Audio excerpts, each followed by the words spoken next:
Nah ini berani gitu dong. Hanya ini Katolik yang sengklek ya Bang Ardi. Hanya ini Katolik yang sengklek. Hanya inilah. Kita bahas kitab suci bro. Berani nggak? Oh langsung 3 orang bahas kitab suci apa itu? Oh langsung 3 orang katanya. 1 lah.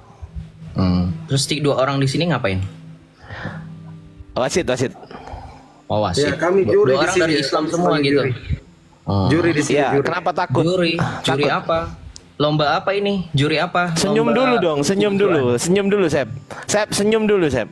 Nggak kelihatan Senyum muka dulu. saya. Ini kan tampilannya 4 di sini. Iya, senyum dulu, Sep. Senyum.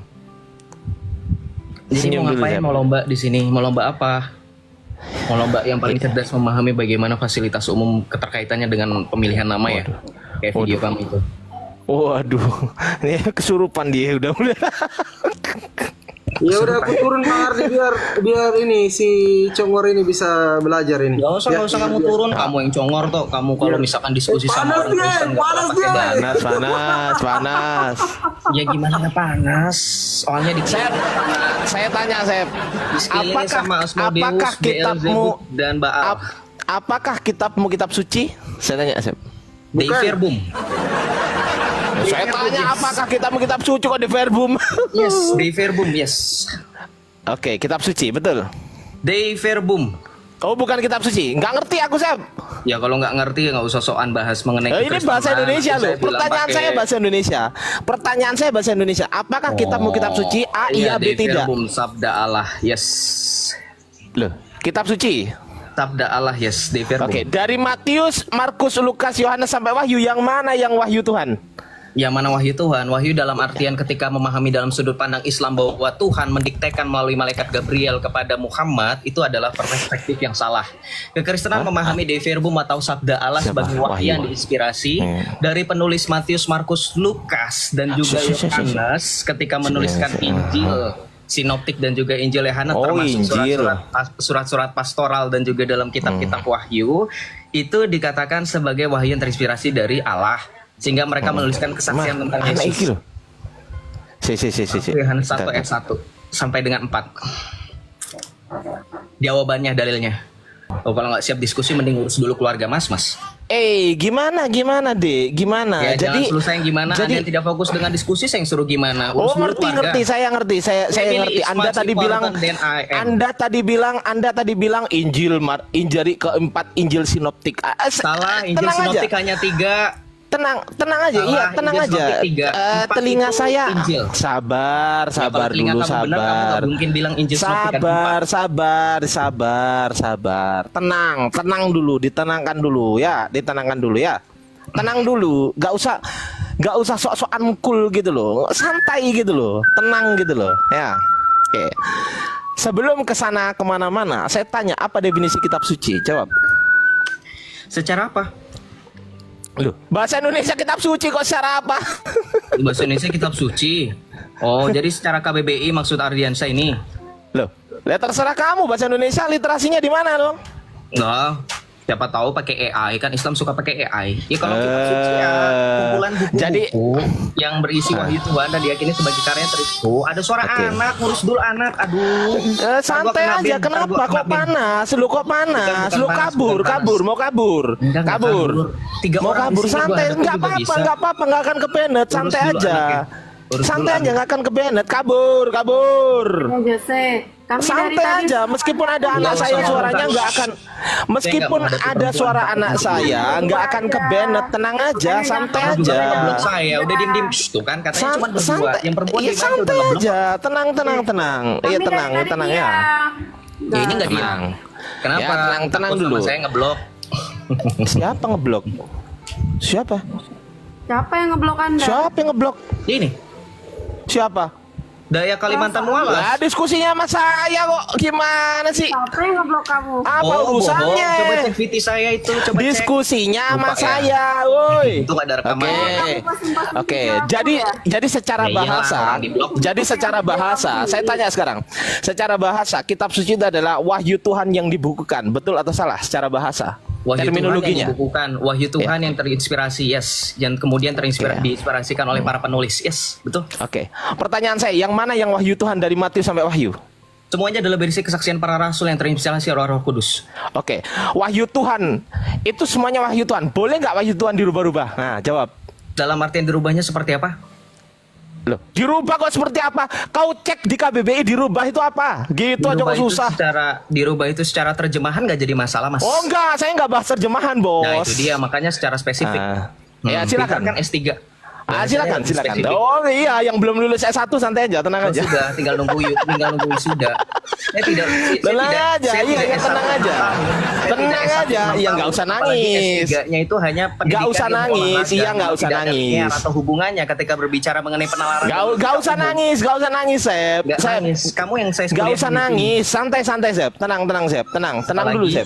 Apalagi? Ya, oke. Sekarang pertanyaan saya. Yang mana yang wahyu Tuhan itu loh? Semuanya, baik Matius, Markus, Lukas, dan ingat ya, tidak bukan 4 Injil sinoptik, tapi 3 Injil sinoptik kasihan S3. Oke.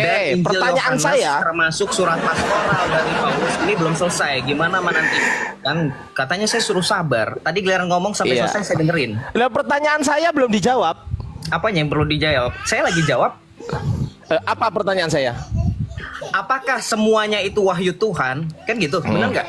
Nah, lagi Terus dijawab pertanyaan saya selanjutnya apa? Lagi dijawab Yang tadi. Ini kan belum selesai. Udah, wahyu kamu Tuhan udah itu boleh jawab. diubah? Kan Yes. gitu. Kamu kan udah ulang jawab lagi iya kan tadi. Kamu ulang lagi kan? Oh ya udah, saya ulang yang nggak itu deh. Saya ulang yang nggak itu deh. Boleh nggak wahyu Tuhan itu dirubah-rubah? Boleh nggak? Dirubah secara terjemahan boleh, dirubah secara asli tidak boleh.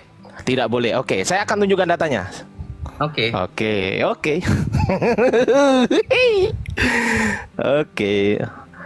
Host gedein data. Oh, aku sendiri hostnya. Nih ya, teman-teman, kita cek. Katanya kan dirubah secara terjemahan boleh, dirubah secara asli nggak boleh. Oke, siapa takut ya kan? Nah, di sini kita cek dulu ya. Duh. Ini kan. Ini Yohanes kita 7 cek ayat terjemahannya dulu, 53 setelah itu kita sampai Yohanes 8 ayat 1 sampai iya, dengan 11. sabar dulu, kok Itu aja yang kesurupan. dibahas.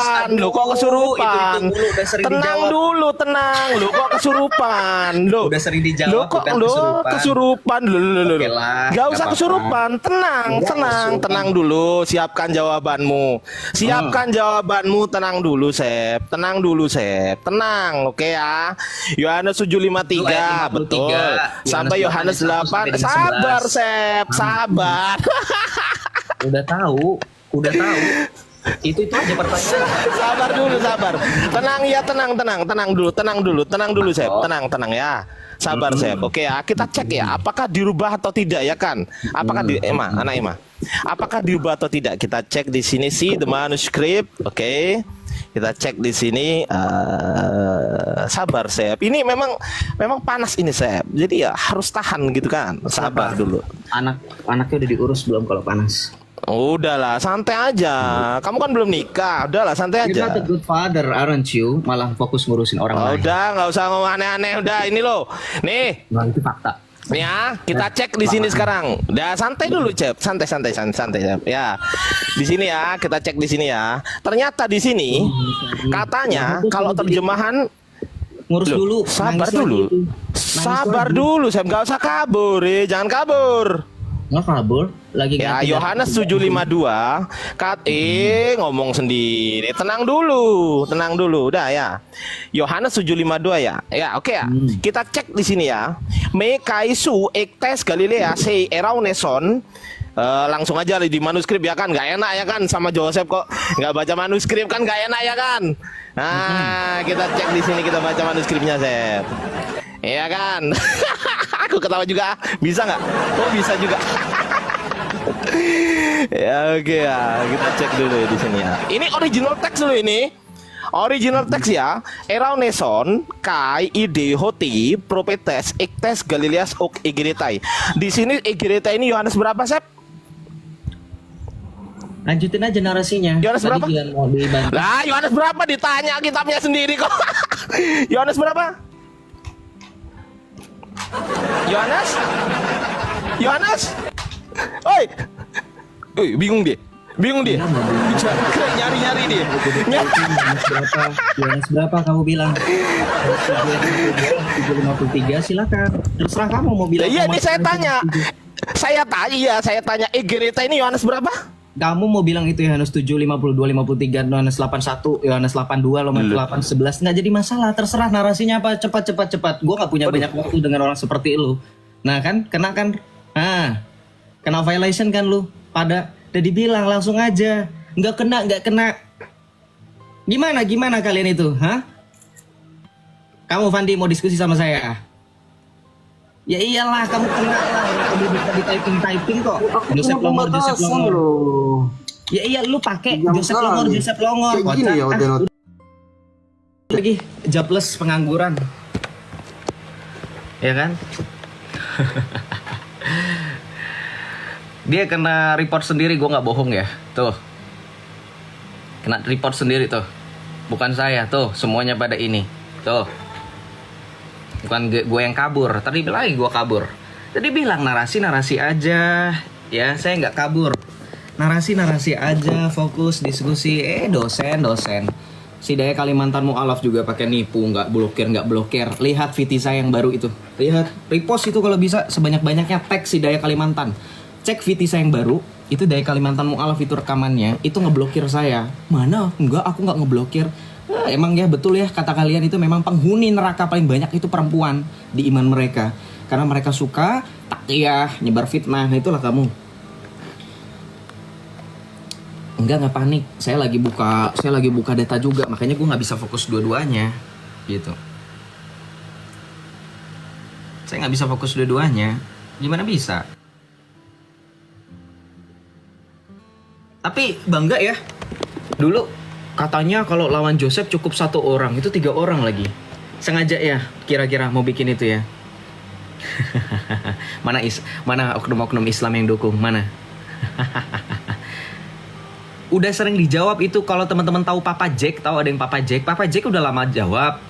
Teman-teman lain Pak siapa itu? Bang Mozart itu jawab dulu udah banyak banget yang jawab dibahas lagi Yohanes 7:03. Makanya gue tahu kan itu Yohanes 7:53, Yohanes 8 ayat 1 sampai dengan 11. Aduh. Itu tadi yang dibahas. Aduh. Ya gini, kita nggak cuma dari manuskrip tapi juga ada dari early church fathers commentary yang itu akan mengutip Yohanes 7:53 sampai Yohanes 8 ayat 1 sampai dengan 11. Itu nanti ada. Dan kemarin itu teman-teman ada inget gak diskusi saya sama si namanya si siapa ya? Gue jadi lupa itu siapa sih? Orang lama juga siapa itu ya? Si Fadil lah siapa ya namanya? Lupa. Yang dia bilang katanya manuskrip Gunung Sinai itu lebih tua. Padahal ada manuskrip lagi yang lebih tua. Nah akhirnya dia turun karena dia malu. Gitu ya. So far kita diskusi sama mereka memang nggak pernah bisa. Mereka tuh diskusinya nggak jelas. Gitu ya. Teman-teman ada yang mau request? Teman-teman ada yang mau request teman-teman? Salam Dasiman, selamat malam. Selamat malam, Joseph. Lagi, iya selamat malam. Saya pengen tanya, bedanya Yesus sama manusia apa? Bedanya Yesus sama manusia, Yesus itu sepenuhnya Allah dan sepenuhnya manusia, sementara manusia hanyalah manusia biasa. Bedanya Joseph sama Yesus apa? Bedanya Yosef sama Yesus, Joseph adalah Adam yang lama, Yesus adalah Adam yang baru. Karena saya mengambil kodrat Adam yang lama sehingga saya masih fana, sehingga saya harus membutuhkan keselamatan dari Kristus yang akan mengubah tubuh kita yang fana menjadi serupa dengan tubuhnya yang mulia. Itu perbedaan saya dengan Yesus. Tapi sama-sama manusia, Joseph sama Yesus. Saya bukanlah sepenuhnya Allah, tetapi Yesus yang sepenuhnya Allah, sepenuhnya manusia. Sepertinya Bapak otaknya nggak terlalu ini kan ya, nggak terlalu sipit seperti matanya atau mungkin hidungnya. Jadi harus bisa mengerti bahasa Indonesia yang baik dan benar bahwa perbedaan antara baik Joseph maupun manusia lainnya dengan Yesus adalah manusia, dan Joseph hanyalah manusia biasa yang mengambil kodrat Adam yang lama sehingga mengalami kematian, sementara Yesus adalah Adam yang baru yang akan mengubah semua manusia yang mengalami kematian oleh karena ketidaktaatan Adam menjadi serupa dengan Dia yang mulia. Itu sebab Yesus tidak hanya sekedar manusia tetapi juga sepenuhnya Allah. Kalam lafzi dan kalam nafsi, Dialah Yeshu al-Masih. Tapi Yesus sama juga mati kan? Oleh karena kematiannya dapat mengalahkan iblis yang menguasai maut, sehingga dalam kematiannya dalam 1 Petrus 3:18 sampai dengan 19 yang dibunuh dalam keadaannya sebagai manusia tetapi dibangkitkan menurut roh, yang dalam roh ia memberitakan Injil kepada roh-roh yang ada di dalam penjara, dan pada hari ketiga dia bangkit dari antara orang mati. Yes, dia mengalami kematian tetapi dia dengan kematian itu mengalahkan maut, sehingga maut itu dikalahkan dan dia mengalami kebangkitan. Dan itulah yang akan kita hadapi semuanya. Setelah kita mengalami kematian, kita mengalami kebangkitan hidup. Yaumul Ba'ats is real on Christianity, not on your religion, because your religion just made up. Kalau Joseph mati nggak? Ya iyalah, saya mati karena kan tadi saya bilang saya Adam yang fana, saya Adam yang lama. Saya mengalami kematian karena kalau- tidak lawan Adam. Berarti sama kayak Yesus dong. Joseph sama itu Yesus bangkit, sama Mas. mati. Yesus itu bangkit, saya nanti dibangkitkan oleh karena Yesus. Yohanes 6:40. Inilah kehendak Bapakku yang di sorga, supaya barang siapa yang melihat anak dan percaya kepadanya, percaya kepada Yesus, aku akan memberikan hidup yang kekal dan aku akan memberikannya hidup pada akhir zaman. Tuh. Kalau Yohanes 6:40. kalau menurut saya sih gini ya, logika saya. Yesus manusia, Joseph manusia, berarti Joseph juga bisa bangkit ya? Apa enggak? Iya, karena saya mengalami kebangkitan itu karena saya dibangkitkan oleh Yesus. Yohanes 6:40. Sama dengan surah Al-Ghasyiyah. Coba buka dalam Al-Qur'an, yang membangkitkan Anda pada akhir zaman itu siapa, Mas? Ayo, saya pakai komparasi supaya Kalau Anda Yesus lebih- bangkitannya sama siapa? Oh, Yesus bangkitnya sama siapa? Dengan kemanusiaannya dibangkitkan dalam kealahannya, ia bangkit sendiri. Karena dia sepenuhnya Allah, sepenuhnya manusia. Jadi setengah Tuhan, setengah manusia gitu. Enggak setengah-setengah, sepenuhnya Allah. Saya bilang sepenuhnya, Mas. Bahasa Indonesianya berapa dulu waktu SD? Enggak, saya mah enggak bahasa bahasa Waktu Indonesia. waktu SD memahami frasa sepenuhnya Allah dan Enggak sepenuhnya manusia, manusia sejati dan Allah sejati, kira-kira dari mana bisa bilang setengah-setengah? Mas dulu waktu SD berapa Bukan bahasa Indonesia? Anda yang bilang setengah Nggak ada bilang setengah, Mas, nggak ada, setengah nggak Tuhan. ada bilang setengah. Nggak usah pembohong, jangan pakai takian nih, semua orang 1.300 orang ngetawain lu, kuping lu. Kalau Yosef bukan setengah manusia setengah Tuhan, beda dengan Yesus gitu. Tadi sudah bilang, saya manusia seutuhnya, bukan sepenuhnya Allah dan sepenuhnya manusia. Saya hanya manusia biasa dan sepenuhnya manusia. Beda dengan Yesus, Mas. Nggak usah diulang-ulang, Mas. Kita di sini nggak ada yang praktek tawaf di sini. Jangan Anda praktikkan ibadah Anda di sini. Jadi nggak jangan muter-muter. Namanya pakai logika aja gitu. Ya, saya pakai logika Manusia. saya masih jalan. Logika Anda kan stuck, muter-muter. Makanya dari tadi muter-muter. Coba kalau misalnya logika Anda seperti saya, akan lanjut diskusinya. Tapi kalau logikanya dipakai logika Anda stuck, muter-muter. Pede lagi lu ngomongin logika di sini. Aduh. Logika saya kalau logika Joseph yang muter-muter gitu. Nggak mau pakai logika kamu lah, logika kamu aja muter-muter kok. Maksudnya sama-sama manusia, sama-sama mati gitu. Kok Iya, jadi dan Tuhan benar, gitu. Yesus membangkitkan kita semua. Dalam Kan kematian gini, Yesus semua. manusia, Joseph manusia. Mas, Terus- saya udah pakai dalil, Ya, Mas. terus Udah turun aja, Mas. Saya nggak mau gila. Udah pergi. Pahit.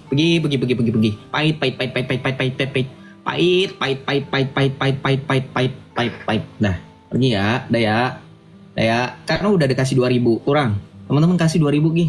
Dan punya 2.000-an nggak? Saya nggak punya recehan, kasih. Dadah, sana, pergi. Pahit. Lagi puyeng, masalah tadi tuh orang bertiga, nambah lagi satu orang gilanya muncul. Kenapa ya orang ada di dunia ini? Boro-boro ditanya, ngobrol aja kagak jelas. Aduh Tuhan.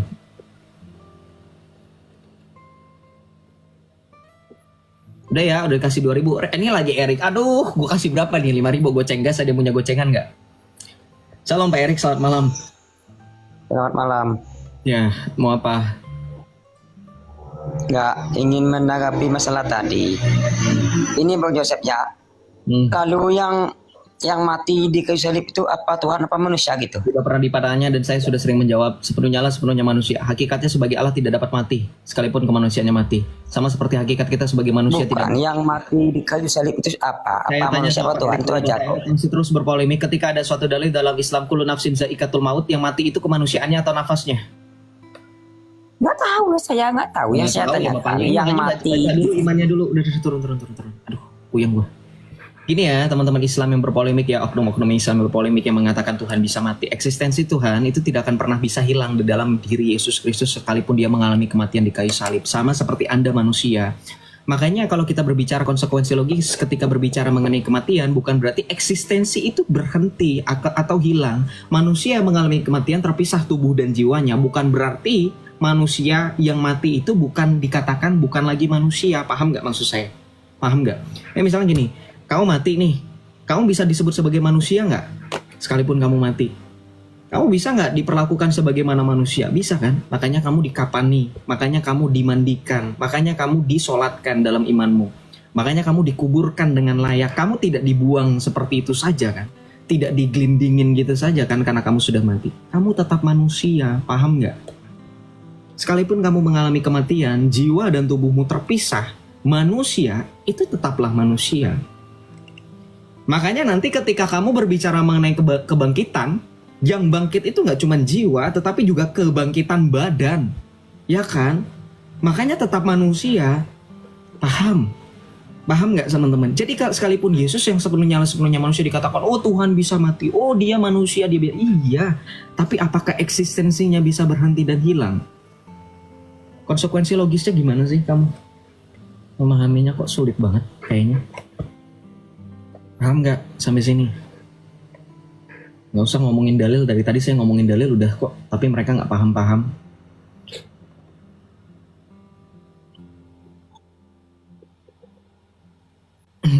Ya, saya selalu semangat walaupun saya mengeluh hade. Teman-teman Katolik dan teman-teman Kristen yang peduli pada bilang ketika saya dulu berhadapan dengan Beelzebub, Baal, aduh, Om Don. Doubling. Ketika berhadapan dengan Beelzebub, Asmodeus dan Baal tadi ya, teman-teman pada bilang di WhatsApp, Joseph rungkatin, sengaja itu mereka cari delik, mau nyari mancing emosi Joseph nggak bakalan terpancing dengan orang-orang yang illiterate dan uneducated, nggak selevel. Gue marahnya sama orang yang lebih pintar daripada gue baru kepancing. Orang kayak gitu nggak pancing guys. Bukannya saya sombong, tapi terima kasih ya sudah mengingatkan. Tahu kan bagaimana pada akhirnya mereka semuanya pada hilang sendiri semuanya. Itu bukan karena gue yang kabur, mereka sendiri yang kabur. Sampai nyisain si Pandi 1 biji itu tadi. Itu karena report juga kan, gara-gara dia, lu udah tahu TikTok sensitif, lu tulis di kertas Joseph Longor ini nyalahin orang lain. Aduh, otak dipakai guys. Makanya saya nggak suka dengan orang-orang seperti itu, manipulatif. Ya. Kita lanjut. Sorry Jody, di rumah ini nggak ada tulis apa icon mic di bawah. Aneh emang. Gara-gara apa? Nggak tahu. Karena ada itu satu icon message yang itu loh, direct message ke lo. Ntar aku matiin. Terus mau bilang lo yang muslim jangan cari polemik lah di sini lah ya. Kalau bertanya aja ya. Betul. Cari polemik aja. Gue pengen tahu sutahan apa diskusi di sini. Kayak gitu paling tadi bikin malu sendiri kan. Yang saya serang itu bukan kalian punya iman, makanya jangan GR. Coba yang sering nonton Joseph, saya lebih sering menyerang pribadi personal karena dia punya argumen itu nyangkut dengan pribadinya dia. Coba tadi seperti Dasiman, seperti Pak Erik ya kan. Gitu. Jadi mohon maaf aja, makanya kalau naik itu sekalian otaknya dibawa. Gitu ya. Shalom Cici aja, selamat malam Kak Cici. Thank you ya teman-teman yang udah mengingatkan saya dan menjadi reminder bagi saya untuk lebih sabar lagi dan berhati-hati dalam bertutur kata. Shalom Kak Cici aja. Selamat malam. Tidak ada suara nih. Saya dengar-dengar, tidak terdengar. Ada yang mau ditanyakan atau disampaikan? Kalau tidak ada, aku turunin. Kalau ada, ya udah ngomong. Gimana? Cici aja. Oh, hah? Maksudnya? Kak Cici aja mau ngomong atau gimana? Oh, kepencet. Ya udah, aku turunin ya. Nggak apa-apa. Jadi aku tuh lagi buka laptop nih. Karena tadi mau buka data. Makanya terang tiba-tiba kan. Terang banget tadi muka gue notice pas lagi masih live match itu sama Beelzebub, Baal dan juga Asmodeus. Tadi terang banget karena saya sambil buka laptop. Ya mau nggak mau harus buka data lah, repot emang. Tapi pas soal muda, dibilang lanjut aja karena gue juga lagi nyari datanya. Saya nggak nyimpen, lupa, gitu kan. Tapi udah ketemu sekarang. Ya malah aja ngomong. Udah gitu anaknya berisik ya kan. Mending anaknya udah gede, anaknya baik begitu ya kenotis lah sama report. Gimana sih Ardiansa itu. Udahlah biarin aja guys. Nggak perlu kita bahas lagi, kita lanjut ya. Jadi jangan menyalahkan saya nggak ngapa-ngapain. Saya sudah bilang, kamu itu tenangin dulu anakmu. Enggak, aku nggak kena report. Iya, saya sudah tahu dengan ini. Halo, whoever you are. Namanya pakai tanda-tanda. Salam. Halo, Silakan. selamat malam. Selamat malam Kak. Dari Islam atau dari Kristen? Katolik. Oke, dari Katolik, Kristen Katolik. Oke, silakan. Saya hanya bertanya sih, karena saya kan dulu saya kuliah di kampusnya Aswaja. Aswaja itu kan Islam punya. Terus ketika kan saya dari kecil itu kan kalau di asrama bahkan di apa itu di Katolik itu tidak pernah mengajarkan kayak begini, kayak ketika orang beri salam kita juga tidak, terus kita harus menghargai orang begitu kan. Tapi kalau di Islam itu kalau misalkan kita yang ucapan assalamualaikum, terus mereka kan tidak, kadang ada orang yang mau menjawab, kadang tidak. Dan setahunya saya itu assalamualaikum kan salam sejahtera. Terus kadang kan teman-teman yang lain kan biasanya dibilang oh, orang kafir, orang begini. Tapi saya pribadi ya, saya pengertian umum kan itu kafir kan bukan orang yang tidak punya agama kan. Dan sedangkan saya punya agama. Jadi saya di sisi situ selama saya belajar saya tidak bakalan tersinggung. Saya tetap berdiri dengan iman saya. Jadi saya hanya minta yang kebetulan Abang Yosef kan dulu pernah di Islam kan. Jadi bisa mengarahkan saya, maksudnya menjelaskan kenapa bisa sampai ada orang yang tidak mau menjawab dan ada yang menjawab, itu saja. Balik lagi, kalaupun saya selalu bilang gini ya Kak, sebelumnya sorry saya matikan dulu mic-nya. Ini sudah sering seperti ini, jadi dari teman-teman yang dari Kristen, sesama iman dengan saya, yang menanyakan tentang iman saya yang lama, tanpa melihat bahwa kenyataan yang jelas kita lihat masih banyak orang Islam di room saya, terlebih khusus, maupun orang-orang Islam di luar sana yang mereka harusnya lebih berhak untuk menjawab pertanyaan kakak. Karena saya udah nggak punya urusan lagi dengan iman mereka. Terlepas mau saya dulunya ini, mau saya dulunya misalkan, saya dulunya kan Islam, saya dulunya itu kan anak kiai misalnya gitu, kakak kan dulunya ya, whatever, saya nggak bakalan mau jawab, bukan nggak bakalan bisa, nggak bakalan mau jawab. Saya bisa menjawab, tapi saya nggak bakal mau. Kenapa? Itu bukan lagi hak bagi saya dan kewajiban bagi saya. Tidak ada hak dan kewajiban di saya untuk menjawab itu. Mohon maaf, bukan maksudnya saya marahin kakak, bukan maksudnya saya juga mengingatkan teman-teman di sini yang punya niatan ke depannya. Selama masih ada mereka di muka bumi, termasuk di room saya 1.300 orang, masih ada orang Islam, suruh mereka jawab. Coba, kenapa? Lo enak di mereka. Kita ditanyain masalah Kristen, kita jawab. Kita juga yang ditanyain masalah Islam, kita jawab. Terus mereka ngapain? Ya kan? Kan aneh, dunia terbalik. Jadi nanti membiasakan hal yang salah. Mereka menjawab pertanyaan yang bukan harusnya pihak mereka. Kita juga nanti jadi kebiasaan menjawab yang bukan punya kita. Paham nggak maksud saya? Itu jangan dibiasakan. Kita harus membiasakan yang benar, bahwa kita tetap dalam iman kita dan mereka dalam iman mereka, nggak ada urusan. Kalaupun mereka misalnya, tapi kan mereka juga bahas iman kita, Joseph, ya kita jangan ikutin. Bukan karena masalah takut dilapor atau enggak. Secara psikologis, orang yang sudah selesai dengan imannya tidak akan mengutak-ngutik iman orang lain. Gitu loh, paham nggak? Orang yang sudah tahu keselamatan dan kebenaran tidak akan mungkin mencari-cari tentang apapun juga di luar dari yang dia yakini sebagai kebenaran dan keselamatan itu. Makanya saya sering bilang ketika kesaksian, dan saya titip pesan sama teman-teman yang sekarang jiwanya sudah mulai terpanggil. Jangan nanti ketika sudah dibaptis, kamu kepikir, oh iya saya belum belajar masalah Islam dulu waktu ini. Ada yang belum saya pelajari bab fikih, bab ini, bab itu. Wah, kamu sudah dibaptis, tidak ada waktu untuk kembali. Makanya kalau mau sebelum dibaptis, dan itu yang saya prinsip dalam hidup saya. Gitu.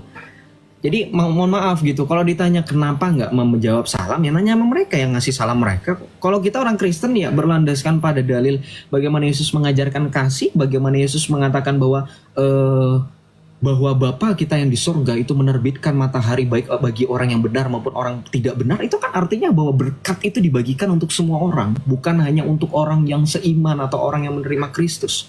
Tetapi memang kalau kita melihat bagaimana Alkitab misalkan dalam 2 Yohanes 1 ayat 10 ketika ada dikatakan di situ, jika ada seorang datang kepadamu dan ia tidak membawa ajaran ini, janganlah kamu menerima dia di dalam rumahmu dan jangan memberi salam. Itu bukan dipukul rata bahwa orang-orang di luar Kristen tidak berhak untuk mendapatkan kasih, bukan. Itu baca dulu dalam 2 Yohanes 1 itu tadi konteksnya. Tadi ya, jadi secara garis besar kalau berbicara kekristenan, kita akan mengucapkan salam, kita akan berbagi berkat kepada siapapun tanpa melihat iman. Jadi kalau dalam konteks mereka ya, saya nggak tahu alasannya apa, tanya sama mereka. Ya, terlepas dari bukan saya takut dilapor, karena enggak, saya bisa menjawab tapi nggak mau. Dari dulu tanya coba sama Om Don. Sebelum rame-rame lagi dirapor-lapor ini Om Don ya, dari dulu tanya sama yang sering nonton. Dari dulu, bukan karena Joseph takut dilapor, dari dulu. Iya, kita jauh dengan iman kita aja kok. Selama masih ada mereka, nanya sama mereka, tanya sama Zuma gitu. Tapi ya itu tetap ngapain nanya sama mereka gitu, Kak? Tujuannya untuk apa? Tujuannya hanya untuk supaya tahu. Ya kalau supaya tahu ya Kakak better untuk cari di Google gitu kan. Itu lebih pasti, lebih make sure, karena Google itu kan banyak narasumber, banyak sumber-sumbernya, bukan narasumber, banyak sumber-sumbernya. Nah, cari yang lebih tervalidasi dari website NU online itu nanti ada jawabannya biasanya. Ya tapi sebatas bagaimana Kakak ingin tahu, lebih baik nggak usah sih, nggak penting juga Kak. Jadi maksudnya untuk apa tahu masalah mereka? Menjawab salam itu kan tidak berkaitan dengan keselamatan. Kita nggak dikasih salam balik, ya udah cuek aja. Kan berbicara mengenai kasih itu, sekalipun kita tidak diberikan feedback yang sama, yang penting kita telah memberikan berkat kok. Ya, yang penting kita memberikan berkat. Kan Tuhan Yesus bilang, coba buka Lukas 10 ayat 5-7. Kalau kamu memasuki satu rumah, katakanlah lebih dahulu, damai sejahtera bagi rumah ini. Tuh, Assalamualaikum. Kalau kamu bilang Assalamualaikum itu salam sejahtera tuh. Yesus sudah bilang terlebih dahulu dalam Lukas 10 ayat 5-7. Apa yang dikatakan Yesus kemudian? Dan jikalau di situ ada orang yang layak menerima damai sejahtera, maka salammu itu akan tinggal di atasnya. Tetapi jika tidak, salammu itu kembali kepadamu. Tuh, selesai. Nggak usah ribet-ribet, nggak usah nanya, kamu kenapa nggak jawab salam saya? Cuek aja guys.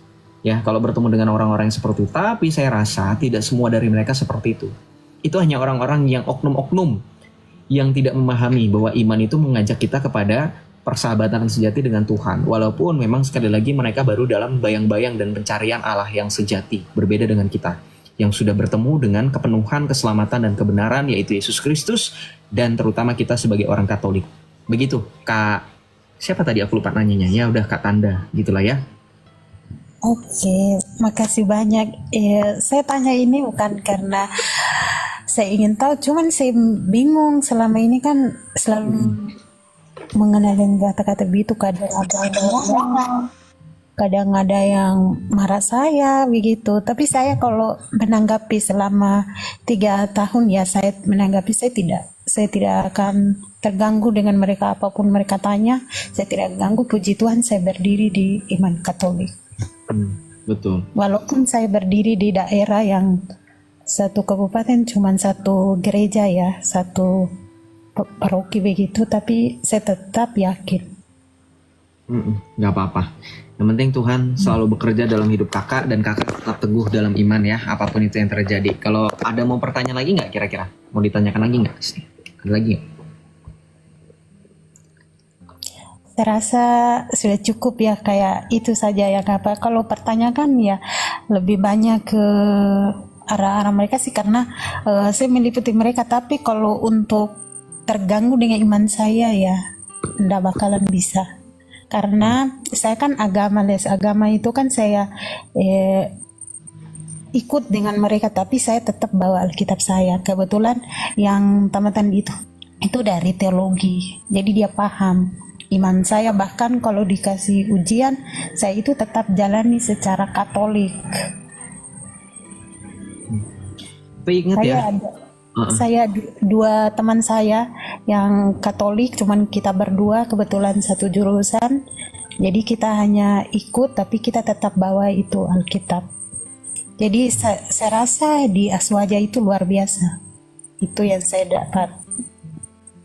Oke, tapi ingat ya bahwa di dalam Alkitab pun, kalau kakak bilang bawa Alkitab, coba buka Yohanes 8 ayat 44. Tuhan Yesus sendiri bilang bahwa iblis adalah pembunuh manusia sejak semula, dan dia tidak ada kebenaran karena dia bukan kebenaran itu. Dan dikatakan bahwa sejak semula dia adalah bapa segala dusta. gitu. Jadi tetap harus berhati-hati karena iblis itu tidak akan langsung menyodorkan taringnya. Dia akan menunjukkan sifat yang menurut dia bisa memikat hati manusia yang bisa terjerat kepada tipu daya muslihatnya. Tetap harus berhati-hati. Pahami maksud saya? Jadi Iya, saya paham karena pernah terjadi begitu, tapi saya tetap bawa rosario.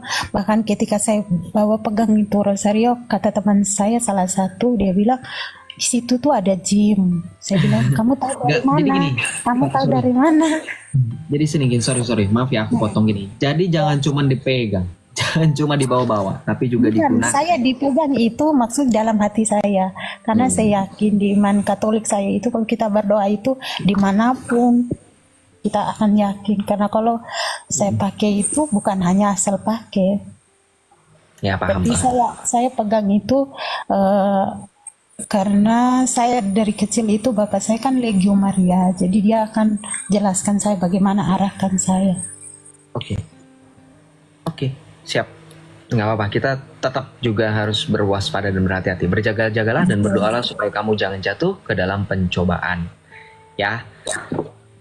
Kakak, terima kasih ya sudah mau berbagi. Yang penting nggak apa-apa, kakak mau nanya. Mohon maaf aku nggak bisa jawab untuk saat ini. Mungkin Tapi saya sudah masuk di room sebelah, lo ada saya tanya karena dia itu juga debat apa begitu. Pesanannya itu langsung dikasih turun loh. siapa? Dari mana? Dari Itu Iman di sebelah. Nandar, saya bilang minta maaf saya ucapan apa, langsung diturun. Bilang, pertanyaan apa itu? Oh, ya kan gitu kan udah ketahuan kan. Nah, ya udah. Ngapain, makanya udah tahu begitu kakaknya juga ngapain nanya, nggak bakalan dapat jawaban. Maksud saya itu kan tadinya saya nggak enak mau ngomong kayak gitu, nanti dibilang Joseph pembohong. Ternyata dia udah ngomong sendiri. Ya udah kayak gitu ngapain nanya-nanya lagi, emang mereka nggak bakalan ngasih jawaban. Nah itu udah ada buktinya. Pemikiranku lain ini kan cuman satu, ketika Abang Yosef tidak bisa menjawab pertanyaan saya. Bukan tidak bisa, tidak mau. Tidak berkenan, maksudnya dalam artian tidak mau menjawab pertanyaan tidak berkenan. saya. Ya, tidak masalah buat saya, tapi saya bersyukur dapat lagi yang lebih lagi untuk saya, berkat untuk saya. Jadi saya terima kasih banyak. Ya maksud saya gitu, saya kasih titip pesan. Kakak ternyata udah cerita bahwa kakak sudah pernah naik ke roomnya Nandar, terus nanya pertanyaan yang sama, terus langsung diturunin. Ya itu aja udah kasih bukti Tuhan kok, nggak bakalan nggak bakalan mereka jawab, nggak bakalan mereka mau jawab. Ya sudah, buat apa cari-cari jawaban, lebih baik tinggalkan perkara yang tidak mendatangkan manfaat, ya. Gitu kak ya. Iya. Oke, terima kasih banyak. Terima kasih, Tuhan berkati. Tapi nggak apa-apa, terima kasih loh aku. Ya, salve. Tapi aku jadi dapat pengetahuan, jadi dapat informasi bahwa ternyata nggak heran teman-teman Kristen yang awam-awam seperti kakak ini yang baru-baru main TikTok ya. Mungkin kakak baru main TikTok atau gimana, aku nggak ngerti maksudnya. Begini kak, teman-teman. Jadi ternyata benar asumsiku dan asumsi kita semua mungkin ya. Mereka kalau ditanya pertanyaan yang serius tentang Islam nggak mau jawab. Mungkin mereka lebih nyari yang bisa bikin penonton itu terhibur, ya nggak? Penonton pihak mereka yang berpolemik itu senang, itu parah ya. Padahal itu harusnya dijadikan dakwah, itu syiar itu lah. Ya tapi percayalah bahwa di dalam Kristus apapun itu tidak akan bisa mempan ya. Ya baru pikiran. Iya, gue tambah sedikit ya. Itu kak, kalau soal salam itu anggaplah kita sebagai orang timur punya sopan santun. Udah gak usah dipikirin, tetap aja salam. Itu sopan santun kita, udah selesai. Gitu aja lah, gak usah ribet-ribet. Oke, thank you Om Don. Salve, shalom bro Rahis. Selamat malam. Halo Rohis. Ini gue panggilnya Rahis apa Rohis nih? Bang. Rahis, oke silakan bro. Dari Islam bang. Dari Islam, oke, go on. Maaf bang ya, mau nanya apa? Tuhan Yesus disalib itu buat menembus dosa umatnya bang ya? 1 Yohanes 2, bukan hanya umatnya. Coba baca di situ 1 Yohanes 2. Kamu punya Alkitab gak? Nggak punya sih, pasti lu Islam. Iya. Gue bacain aja, sorry. Oke bang. 1 Yohanes 2 ya. Oke. 1 Yohanes 2 Ayat 1 sampai dengan 2. Anak-anakku, hal ini kutuliskan kepada kamu supaya kamu jangan berbuat dosa. Namun jika seorang berbuat dosa, kita mempunyai seorang pengantara kepada Bapa, yaitu Yesus Kristus yang adil. Dan ia, perhatikan, dan ia adalah pendamaian untuk segala dosa kita, dan bukan untuk dosa kita saja, tetapi juga untuk dosa seluruh dunia. Seluruh dunia, nggak hanya umatnya, nggak hanya untuk kita, kata Rasul Yohanes. Sesuai dengan Yohanes 3:16. Karena begitu besar kasih Allah akan dunia, bukan akan umatnya. Seluruhnya berarti Bang ya. Untuk seluruh dunia, penebusan itu harusnya diterima oleh kita semua. Namun akhirnya dengan kehendak bebas itu kamu menolak. Sehingga kata Tuhan Yesus juga di dalam Alkitab, Tuhan Yesus katakan, celakalah dunia dengan segala penyiasatannya. Memang penyesatan itu harus ada, tetapi celakalah orang yang mengadakannya. Itu ada di dalam Injil Matius bab 18 ayat 7. Mengenai penyesatan, mengenai keselamatan yang disangkal oleh orang-orang yang mengaku dirinya datang dari Allah. Begitu. Oke. Ada siapa aja di situ Bang? Ada murid, ada yang pengikut nggak Bang di situ Bang? Saat kejadian. Ada dong murid Yesus, 12 murid Yesus ada. Maksudnya gimana? Ada di situ. Itu maksudnya kalau misalnya abang ada di situ atau muridnya itu, kenapa nggak menolong aja Bang? Wah, Atau gimana ya? gimana ya? Kita juga bingung, bro. Aduh, sulit banget pertanyaannya. Maksudnya ramai gitu ya, yang Yahudinya lebih ramai yang menyalib. Jadi gimana bahasamu? Iya, maksudnya Gimana maksudnya? kalau abang ada di sana, abang kasih kesempatan nih buat lihat Yesus disalib tuh, abang nggak mau nolong gitu? Atau kayak murid yang lain kabur? Enggak. Aduh, pertanyaannya gini ya, bro. Kalau kamu butuh jawaban seperti itu, saya menolong atau tidak menolong, kamu baca dalam Matius 26 ayat 52 sampai 54. Udah ada yang menolong, namanya si Petrus, Rasul Petrus, Santo Petrus. Ya. Itu primus inter pares, itu soku guru kami.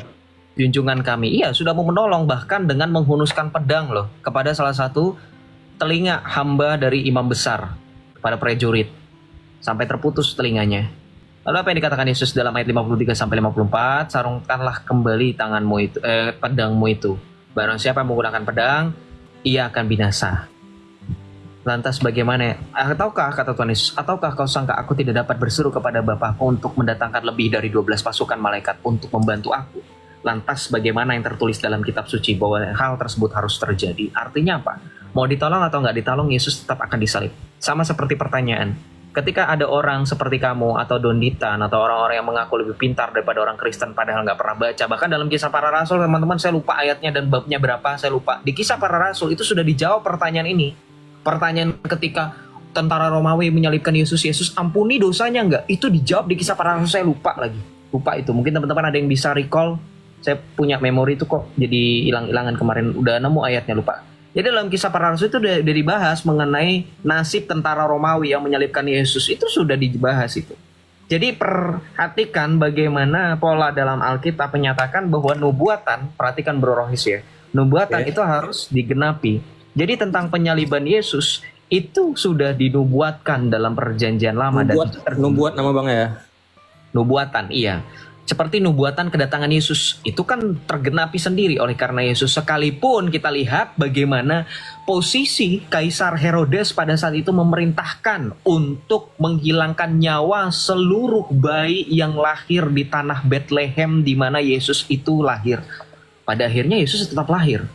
Jadi tetap sekalipun sekuat tenaga manusia membelokkan atau kemudian membuat rancangan sendiri, tetap nubuat dari Allah itu harus terjadi. Itu sudah menjadi salah satu bukti. Sama seperti penyaliban. Itu yang aku nggak tahu tadi bang. Gue pikir masih bisa dielakkan. Berarti emang udah nggak bisa, emang diharuskan berarti kan ya?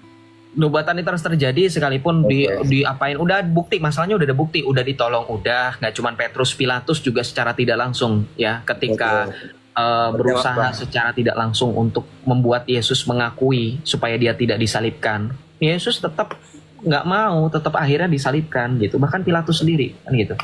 Sama gitu. Oke bang, thank you bang, terjawab bang. Berarti emang nggak bisa dielakkan kan? Betul. Karena dengan kematian Yesus di kayu salib, justru musuh yang paling utama dalam manusia yaitu maut itu dikalahkan oleh Yesus. Makanya di dalam Alkitab berulang kali dikatakan Yesus telah mempersiapkan kemah yang baru. Karena ketika kemah di bumi yang kita diami ini dibongkar, kita tidak perlu khawatir karena kita punya tempat kediaman yang kekal, yaitu di sorga. Karena Yesus yang mengubah kita yang fana ini menjadi serupa dengan Dia yang mulia. Justru dengan kematiannya, maut itu dikalahkan. Gitu. Karena itulah satu-satunya yang memang menjadi musuh utama manusia. Karena upah dosa adalah maut. Begitu bro. Oke bang, thank you bang, terjawab bang. Terima kasih, Tuhan berkati ya.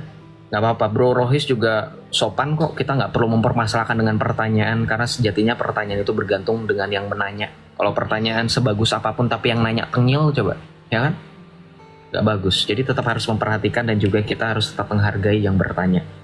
Ya teman-teman, kita apresiasi Bro Rohis yang dengan berusaha tetap santun dan tetap mendengar jawaban sampai dengan selesai, dan memang dia hanya ingin mengetahui jawaban, dan itu kita harus salut.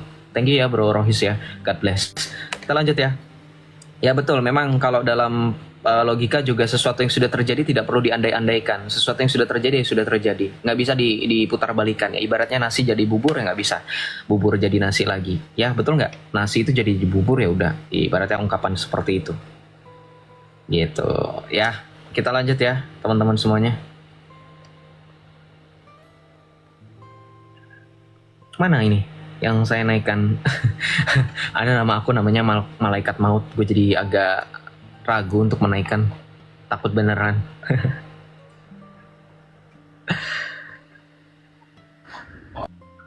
Shalom Lev Selfie Liana. Kepencet ya Kak Selfie? Lu udah kepencet. Kepencet ya? Oke. Gak apa-apa. Makanya kalau ketep-tep kepencet ya guys ya? Banyak yang pencet ya kayaknya nih. Kalau misalkan gua naikin satu-satu kayaknya banyak yang pencet nih. Soalnya banyak yang cuman kelihatan di sini ngasih tap-tap layar sampai 1000, bahkan kayak tadi Kak Selfie itu. Berapa tuh tap-tap layar? 1000. Banyak juga Kak Selfie.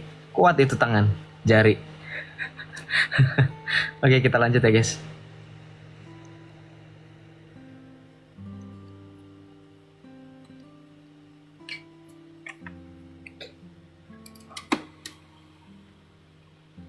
Saya berapa? Udah kayak nanya ini ya. Banyak lah. Shalom Dap, Uni Rifa naik kemana dia?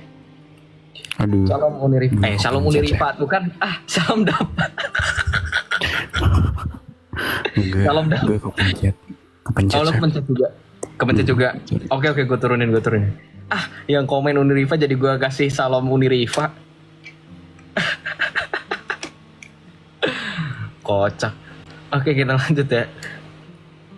Jangan disengajain kepencet dong. Jadi banyak banget 25 nih, kayaknya sengaja nih.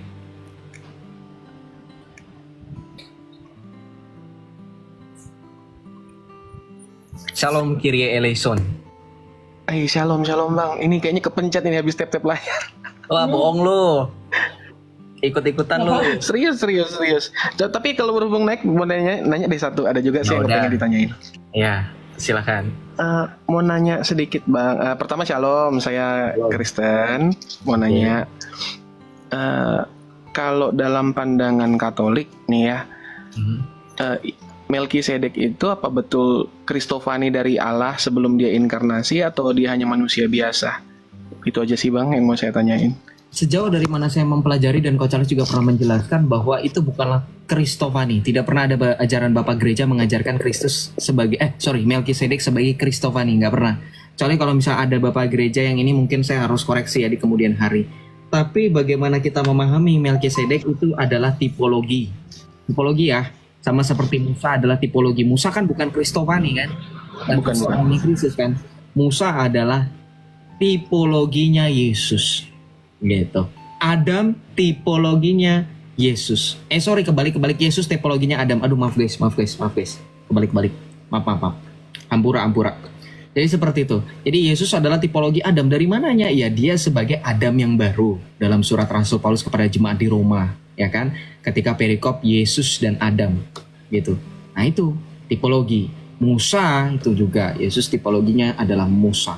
Jadi itu dikatakan Melkisedek adalah tipologi. Gitu.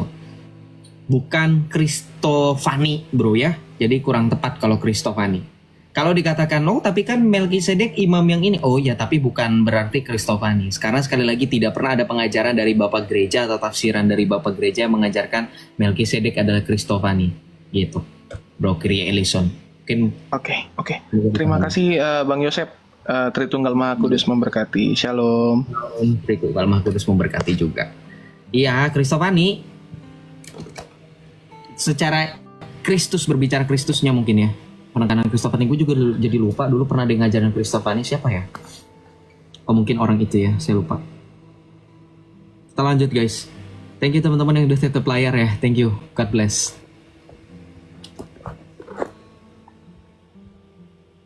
.6K iya. Bayangan yang akan datang, ya, tipologi, tipos dan logos. Tipologi dari dua suku kata, tipo dan logo. Tipos dan logo, tipo dan logo. Teman-teman, aku naikkan satu persatu ya, walaupun ada 20 orang yang request, 18 orang dah sekarang. Selamat malam Bang.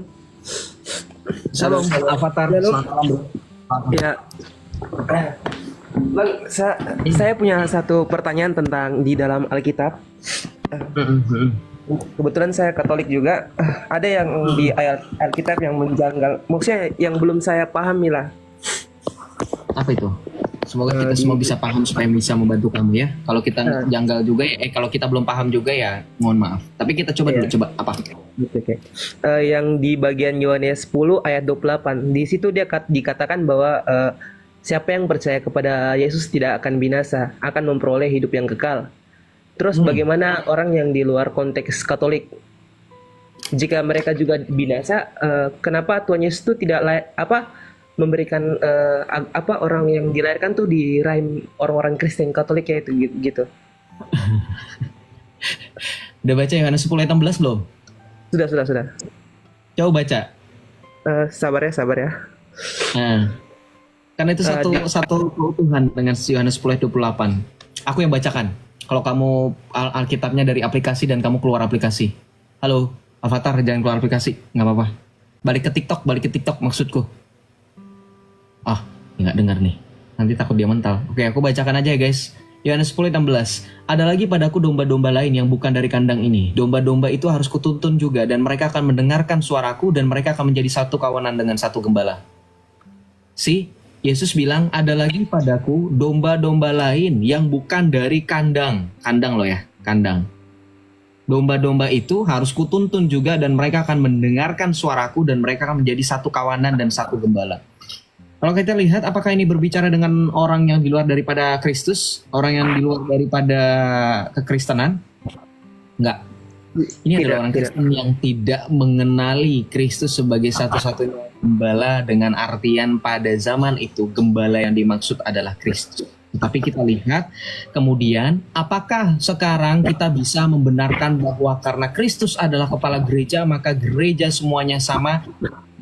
Kurang tepat ya, karena tetap gereja hanya satu dengan satu gembala. Karena ketika kita melihat setelah Kristus menampakkan diri dan mengalami kebangkitan, bro, ketika kamu bertanya, itu kamu baca dalam Yohanes 21 ayat 14, di situ akan jelas Yesus memberikan dan melanjutkan tongkat kegembalaan itu kepada siapa. Coba Yohanes 21 saya bacakan ya. Yohanes 21 ayat 14 sampai 20 kalau nggak salah. Sabar ya Bang. Ya, saya nggak apa-apa. Kamu buka, saya yang bacakan nggak apa-apa. Biar kita sama-sama baca, kamu baca, saya juga baca. Di Yohanes 21 ya Bang? Yes, ayat 15 sampai 20. Sesudah sarapan, Yesus berkata kepada Simon Petrus, Simon anak Yohanes, apakah engkau mengasihi aku lebih daripada mereka ini? Jawab Petrus kepadanya, benar Tuhan, engkau tahu bahwa aku mengasihi engkau. Perhatikan. Kata Yesus kepadanya, gembalakanlah domba-dombaku. Tuh, sekali nih.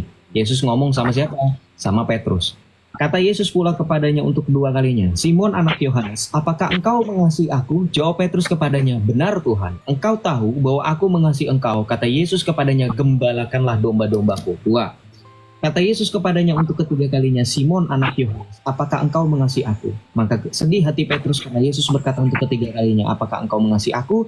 Dan ia berkata kepadanya, Tuhan, engkau tahu segala sesuatu, engkau tahu bahwa aku mengasihi aku. bahwa aku mengasihi engkau, kata Yesus kepadanya, gembalakanlah domba-dombaku. Tuh. Yesus bilang kepada Petrus untuk menggembalakan domba-dombanya. Artinya setelah sepeninggal Yesus ada yang menjadi gembala yang terlihat. Sementara Yesus menjadi gembala yang tidak terlihat, yang artinya tetap dalam pengajaran itu seperti dalam Matius 28 ayat 20 Tuhan Yesus katakan, dan aku senantiasa menyertai kamu sampai akhir zaman. Inilah otoritas yang Yesus tinggalkan. Yesus tidak meninggalkan kita yatim piatu. Makanya kegembalaan itu ada yang terlihat, yaitu siapa? Penerus dari Rasul Petrus. Maka ketika Yesus memberikan amanat kepada Rasul Petrus untuk menjadi gembala bagi kawanan domba, sampai 3 kali dia memerintahkan kepada Petrus untuk menggembalakan dombanya, maka harusnya kita dalam satu kawanan dan satu gembala, dan gembala kita siapa? Petrus. Simple as that. Gitu. Dan kalau pertanyaannya kenapa Tuhan memperkenankan orang dilahirkan bukan Katolik? Karena Tuhan yang kita imani bukanlah Tuhan yang menciptakan robot. Tuhan menciptakan manusia dengan kehendak bebas, sehingga setiap manusia diberikan kehendak bebas memilih dalam kepercayaan apapun, tetapi tetap kebenaran dan keselamatan yang utuh hanya di dalam Kristus dan gerejanya. Nah, kemudian pertanyaannya, bagaimana dengan nasib orang yang ketika masih dalam kandungan, masih bayi, nggak tahu apa-apa, mereka nggak kenal dengan gereja Katolik, gimana? Yang nggak jadi masalah. Karena mereka masih belum mempunyai pemikiran sampai situ. Nanti ketika besar, ketika mereka sudah punya logika dan pemikiran yang mungkin sudah bisa memahami bagaimana kekayaan teologi gereja dan iman yang sejati, baru diwartakan Kristus yang sesungguhnya. Karena memang ketika kita berbicara mengenai Yesus, kita nggak bisa dengan mengucapkan yang penting percaya Yesus, teman-teman. Saya tahu sedihnya. Gitu ya, karena kalau berbicara yang penting Yesus, Mormon pun percaya Yesus sebagai apa? Bukan sebagai Tuhan yang sejati.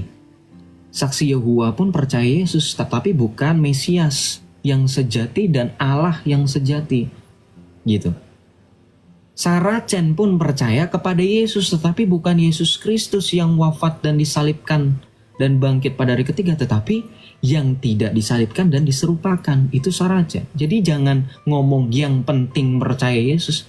Di zaman para rasul pun kita nggak bisa bilang dengan orang stranger kelihatannya percaya Yesus, kemudian ketika ada orang beriman yang tahu bagaimana pengajaran para rasul bahwa dikatakan dalam Alkitab segala sesuatu harus diuji, kemudian kamu bilang, nggak apa-apa yang penting percaya Yesus, nggak bisa.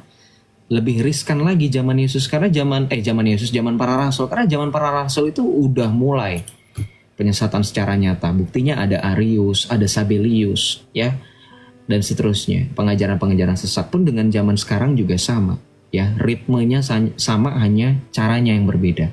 Gitu. Makanya kalau dalam pengertian gereja Katolik mewartakan kebenaran itu bukan lagi dengan cara yang agresif, tetapi progresif. Makanya saya bilang orang Katolik keras boleh, tetapi ketika keras itu disertai dengan kebencian, itu yang salah. Keras itu tetap dengan kasih. Gitu. Sebagaimana kamu menegur anakmu, anggaplah bahwa orang-orang di luar Katolik, orang-orang Kristen di luar Katolik adalah anak-anak rohani yang perlu dibimbing. Boleh ditegur. Dan teman-teman juga yang di luar Katolik juga harus seperti bagaimana teman-teman juga tahu bahwa Katolik adalah kakak tertua, bagaimana bukan kakak malah seorang ibu. Seorang ibu yang mengandung dan membesarkan anak-anaknya yang protes dengan ibunya, ya kalau misalkan ibunya ada salah, ya mungkin tidak ada namanya mantan ibu. Tetap ibu adalah ibu dan anak adalah anak. Makanya saya bilang kalau dengan analogi ibu dan anak lebih masuk, ya karena dengan persekutuan dan dengan persatuan antara gereja-gereja non-Katolik itu memang tidak dapat dihindari dengan gereja Protestan, dengan gereja Ortodoks, karena memang kalian akan kembali satu dengan kami gitu. Kita akan kembali satu, teman-teman. Gitu. Karena kita satu sumber tadinya gitu. Oleh karena kesalahpahaman dan keegoisan kita masing-masing, perhatikanlah, saya nggak cuma menekankan satu pihak, saya menyamakan semua pihak gitu. Karena kalau dikatakan gereja Katolik korup, yes, saya tidak menyangkali itu, dan saya pikir juga pemimpin-pemimpin gereja masa sekarang juga sama, seperti bagaimana para monsinyur, para romo juga mengakui. Tapi yang menjadi keegoisan adalah ketika kalian yang tidak mau kemudian duduk secara bersama gitu. Sama seperti kami waktu itu egois, ya sudah, itu kan sudah terjadi masa lampau. Artinya kita masa sekarang dan masa depan itu kita bangun dan kita rajut bersama kembali. Makanya saya bilang kalau teman-teman masih stuck di masa lalu, membahas dosa-dosa masa lalu, ya kita tidak akan pernah bisa bersatu lagi. Dan itu yang bikin kekristenan menjadi semakin berkeping-keping. Padahal kekristenan itu berbicara mengenai persekutuan seperti yang tertulis dalam 1 Yohanes 1 ayat 4. Bahwa dikatakan Rasul Yohanes, persekutuan dengan kami adalah persekutuan dengan Bapa dan dengan anaknya Yesus Kristus yang sudah sempurna dengan sukacita. Jadi kalau misalkan mau persekutuan, namanya bersekutu itu ya bersatu. Itu nggak mungkin bersekutu itu terpecah. Ya, jadi kalau orang Kristen harus percaya dengan semangat ekumenisme. Jadi buat Avatar dan teman-teman yang bertanya dengan adanya teman-teman non-Katolik ya, sejauh bagaimana mereka masih mempunyai kehendak bebas dan mereka masih belum mengetahui apa-apa ya, kita coba untuk memberikan pemahaman gitu. Contoh seperti bagaimana orang-orang miskonsepsi tentang adanya surat indulgensi ya kan, surat penjualan, surat pengampunan dosa ya. Teman-teman, saya juga waktu Islam juga belajar itu. Gitu. Saya nggak buta sejarah gereja, nggak buta baptis, asal baptis gereja Katolik, nggak lah. Coba pikir aja, masa saya baru 3 tahun baru dibaptis, 4 tahun baru dibaptis kan gitu. Ya, jadi saya juga belajar dengan adanya miskonsepsi dengan surat pengampunan dosa, dengan apa lagi, dengan pemahaman-pemahaman yang ya menurut saya itu terlalu overclaim ya. Saya sekali lagi menggunakan diksi yang lagi rame, overclaim gitu, dan itu yang bikin kita semakin salah paham dan itu yang salah gitu. Dan pada akhirnya gereja ya secara dua belah pihak mengakui kesalahan masing-masing, dan itu terangkum dalam dokumen, catat ya dokumennya, From Conflict to Communion. From Conflict to Communion itu di tahun 2017, itu antara gereja Lutheran dengan gereja Katolik, itu joint declaration. Jadi sudah 7 tahun lalu itu dokumen. Coba dibaca aja dokumen itu, membahas tentang apa saja dengan kesalahpahaman ya. Itu contohnya aja aku ambil dari gereja Lutheran. Sebenarnya gereja-gereja lain juga ada, dengan gereja Reform juga ada. Jadi no worry teman-teman yang lain yang nggak disebutkan, kita lagi proses ekumenisme. Makanya nanti tahun 2025 secara spesifik nanti Katolik dan Ortodoks ya, dari Ortodoks Yunani Ecumenical Patriarch itu akan merayakan Natal bersama. Paskah bersama. Kalau kita yang Protestan dan Katolik, kalau di Indo nggak usah jauh-jauh, ini kan tema Natal udah ditentukan ya, disepakati bersama antara KWI dan PGI. Itu jadi bukti adanya persekutuan ya kan, yang semakin akan terjalin. Dan itu bukti ya teman-teman ya, itu bukan omong kosong, omdo gitu. Dan kita doakan sebagai umat yang bawah-bawah dan akar rumput ini, semoga persekutuan itu dan persatuan itu segera terwujud dan kita kembali satu seperti semula dan sedia kala. Gitu Avatar.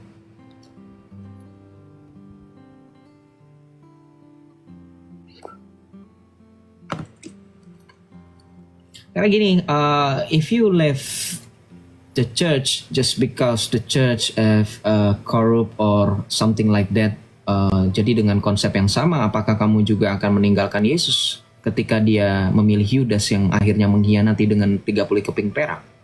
Apakah kamu juga akan meninggalkan Yesus karena Yesus memilih Petrus sebagai gembala, padahal kita tahu Petrus bukanlah role model pemimpin yang baik karena Petrus adalah seorang yang inkonsisten dan denial dan juga batu. Maka begitu pola pikirnya. Jadi ketika ada pemimpin gereja yang berdosa, itu tidak menjadikan pengajaran itu salah, no. Itu sama seperti para rasul, ketika mereka berdosa ya pilihan mereka ada di bertobat atau tidak, kan begitu. Sama seperti misalkan ada paus yang katanya sifilis dan seterusnya, kalau yang tidak melihat konteksnya pada saat itu, sifilis itu menyebar dengan konteks tidak hanya tanda kutip berhubungan intim, tetapi juga konteks menular lainnya seperti dengan berjabat tangan atau apapun itu yang kita tidak tahu ya kan. Nah itu kan artinya menjadi salah satu bukti keegoisan gitu. Dan juga bagaimana gereja waktu itu mungkin salah untuk memahami yang bersangkutan, gitu aja kok, sebatas salah paham ya. Kayak kita zaman sekarang itu kan melihat adanya sejarah itu yang kalau kita ambil contoh misalkan sejarah apa di Indonesia yang kelihatannya gede tapi dampaknya pemantiknya itu kecil sepele. Nah itulah tuh, apakah kita mau tetap membesar-besarkan masalah atau menjadi resolusi bagi kita bersama untuk bersatu, apalagi kita berbicara mengenai persekutuan sekali lagi. Itu sih kalau saya lihatnya. Makanya saya lebih, kalau dituduh menyerang Denom, kapan coba moderator kuat kebanyakan dari teman-teman Protestan kok. Gitu ya. Jadi jangan salah paham. Gitu guys. Silakan Avatar ditanggapi atau Salve teman-teman. Salve bro Jackson, salve bro Rom, salve. Ini biasanya. Ya, salve. Giliran kan. Silakan bro Avatar. Ada yang udah mengerti bang, terima kasih banyak ya bang. Masih banyak bro, Tuhan berkati selalu ya. Oke, siap. Siap. Kenapa harus jadi satu Joseph ya? Kalau nggak jadi satu nanti terpecah-pecah, nanti bingung. Karena Tuhan Yesus kan tadi Yohanes 10 ayat 16 kan suaranya satu suara. Walaupun suara banyak, maksudnya gini, satu suara tuh bukan cuman saya dua yang bersuara, si Rom diem, si ini diem, bukan. Maksudnya suara satu tuh saya, Jackson, Rom, Charles, Cello, siapa lagi? Kak Madam, siapa lagi? Yang teman-teman di bawah, kita satu suara semuanya dengan apa? Dengan pengajaran sama. Pengajaran dengan Kristus. Oh ini kristologinya. Oh iya, cara penyampaiannya berbeda-beda tetapi intinya sama, kan gitu. Maksudnya itu loh.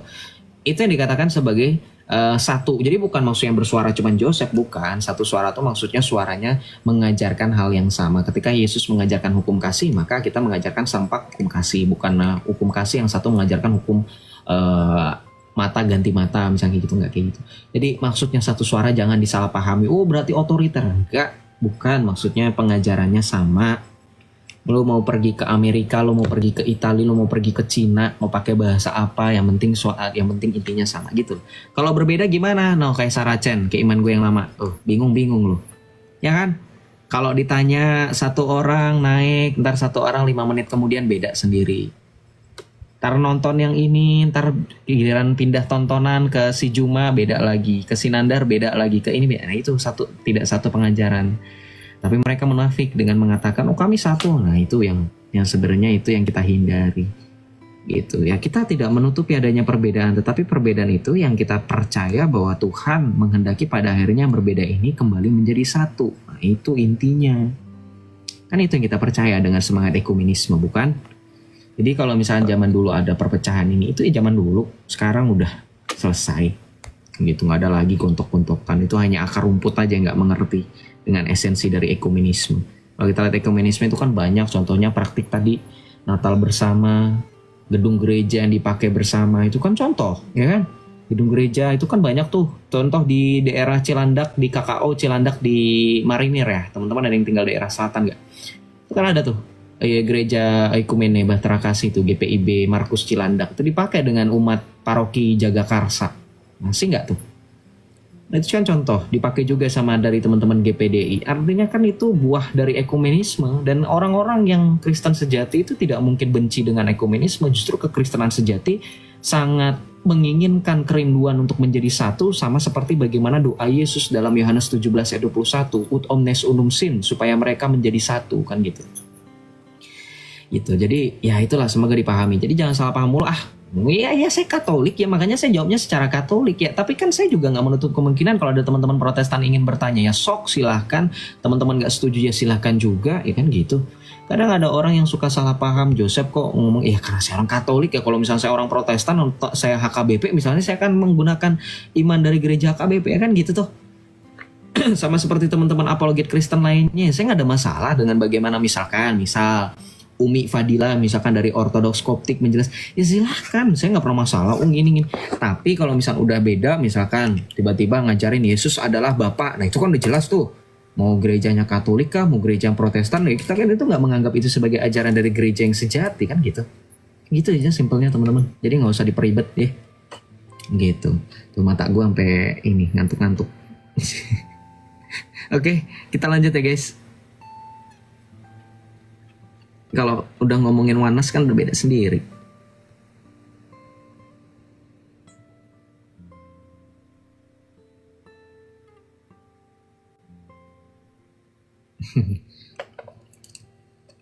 Apa pendapat bro soal gereja karismatik? Nanti di penjelasan ini. Salam, Kak Juragan Niko. Salam. Halo. Pencet lagi nih. Nah, udah. Kita lanjut ya.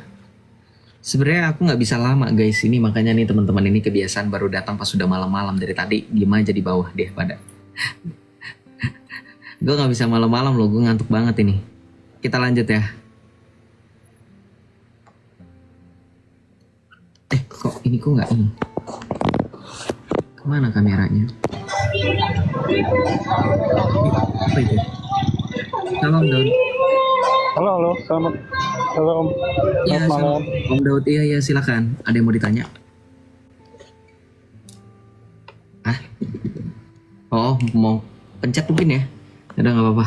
Kaget saya. Saya lagi benerin kamera guys, maaf ya. Maaf.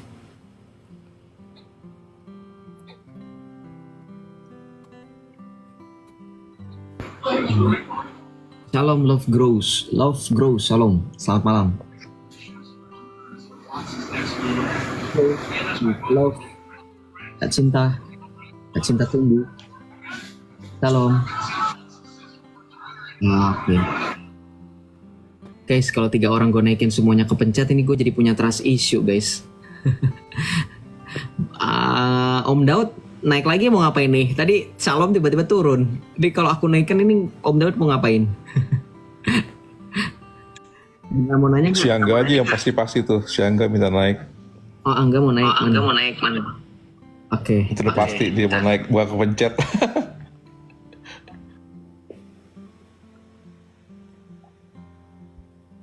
Dari mata sudah kelihatan sudah ngantuk. Iya beneran, saya bangun pagi banget hari ini. Halo, salam Bang. Shalom Angga Maulana, selamat malam. Ya, malam. Bang, ini saya boleh menanggapi dan sedikit saran Bang. Boleh nggak Bang? Boleh silakan, boleh. Ya, jadi kan gini, sebelah kan suka menyerang iman kita kan. Sebelah mana tuh? Sebelah kanan, sebelah kiri? Ya. Sebelah. Ya seperti yang abang pakai itu baju apa atributnya Saracen. itu. Sebut aja Saracen. Betul. Itu kan suka mempertanyakan dan mengejek iman Kristen kan. Betul. Itu kalau kita jawab terus kita balikan lagi ke mereka, itu kan mereka suka marah, terus kadang juga melaporkan juga ya kan. Itu saya gini Bang, saya khawatirnya abang juga kena gitu. Soalnya kalau abang kena, itu yang rugi bukan abang juga, tapi ya kita ini yang Kristen yang butuh butuh pengetahuan tentang kekristenan gitu Bang. Nah ini kalau saran saya Bang, saya nggak harus dipakai sih, cuman saran aja sih. Saran saya itu kita jelaskan apa adanya ya kan, nggak perlu kita balas ke mereka. Kalau misalkan mereka ngotot dan menghujat, mana Tuhan Yesus, mana Tuhan Yesus. Kalau saran saya Bang, mending giniin aja Bang. Kalau kamu nggak percaya Yesus itu ada atau Yesus adalah Tuhan, tantang aja Tuhan Yesus, kayak gitu aja Bang. Biar mereka sendiri yang mengalami pertemuan dengan Yesus. Seperti siapa yang almarhum Agustan ya kalau nggak salah ya, itu yang mendudukin Alkitab itu akhirnya dia kan kena sakit dia. Ya kan? Dan dia sakit. Habis itu teman-teman sesama Saracen kan nggak ada yang, kalau nggak salah itu nggak ada yang ngejenguk atau nggak ada yang ngebantu untuk pengobatan gitu loh. Akhirnya kan pendeta-pendeta Kristen yang ngebantu dia sampai dia nangis-nangis gitu. Terus kayak kasus yang di Brasil itu yang ada anak muda mabok, waktu ibunya bilang semoga Tuhan bersamamu, terus anak muda itu ngehujat Tuhan, gini ngomongnya, biarlah Tuhan duduk di jok belakang. Akhirnya kecelakaan dan jok belakangnya itu yang baik-baik aja, sedangkan mobil depannya itu remuk semua ya kan. Nah menurutku tantang aja Bang sekalian Bang.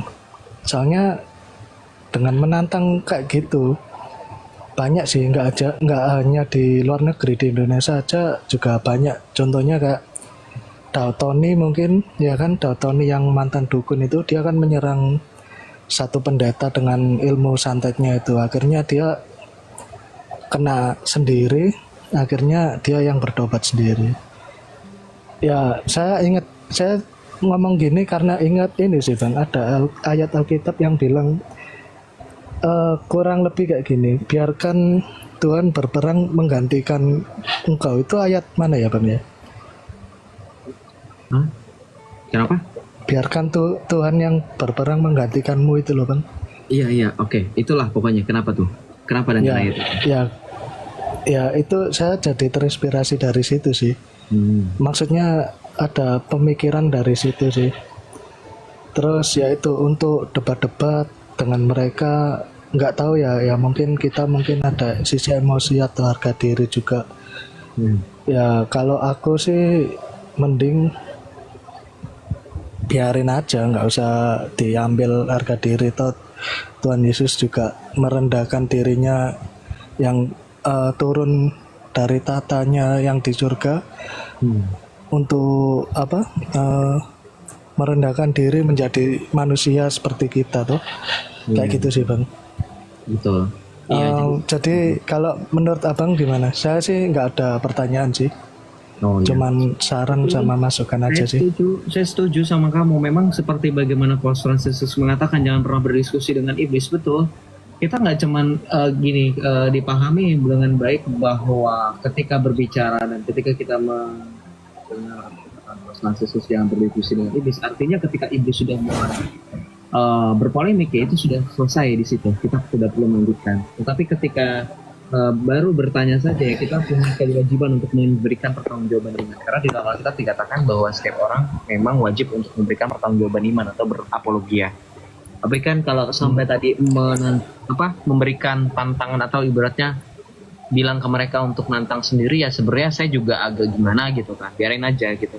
Kita lihat bahwa segala sesuatu itu ada masanya dan kita tidak berhak untuk kemudian menyuruh-nyuruh Tuhan atau bahkan kita secara tidak langsung menantang Tuhan gitu dengan menggunakan mereka sebagai perantara gitu kan. Tapi yang jelas bahwa ketika berbicara mengenai iman memang tidak ada yang namanya berdebat dalam iman, karena iman itu bukan untuk diperdebatkan, tetapi iman itu sebagai pembuktian ajaran mana yang lebih menyatakan kebenaran lebih absolut gitu.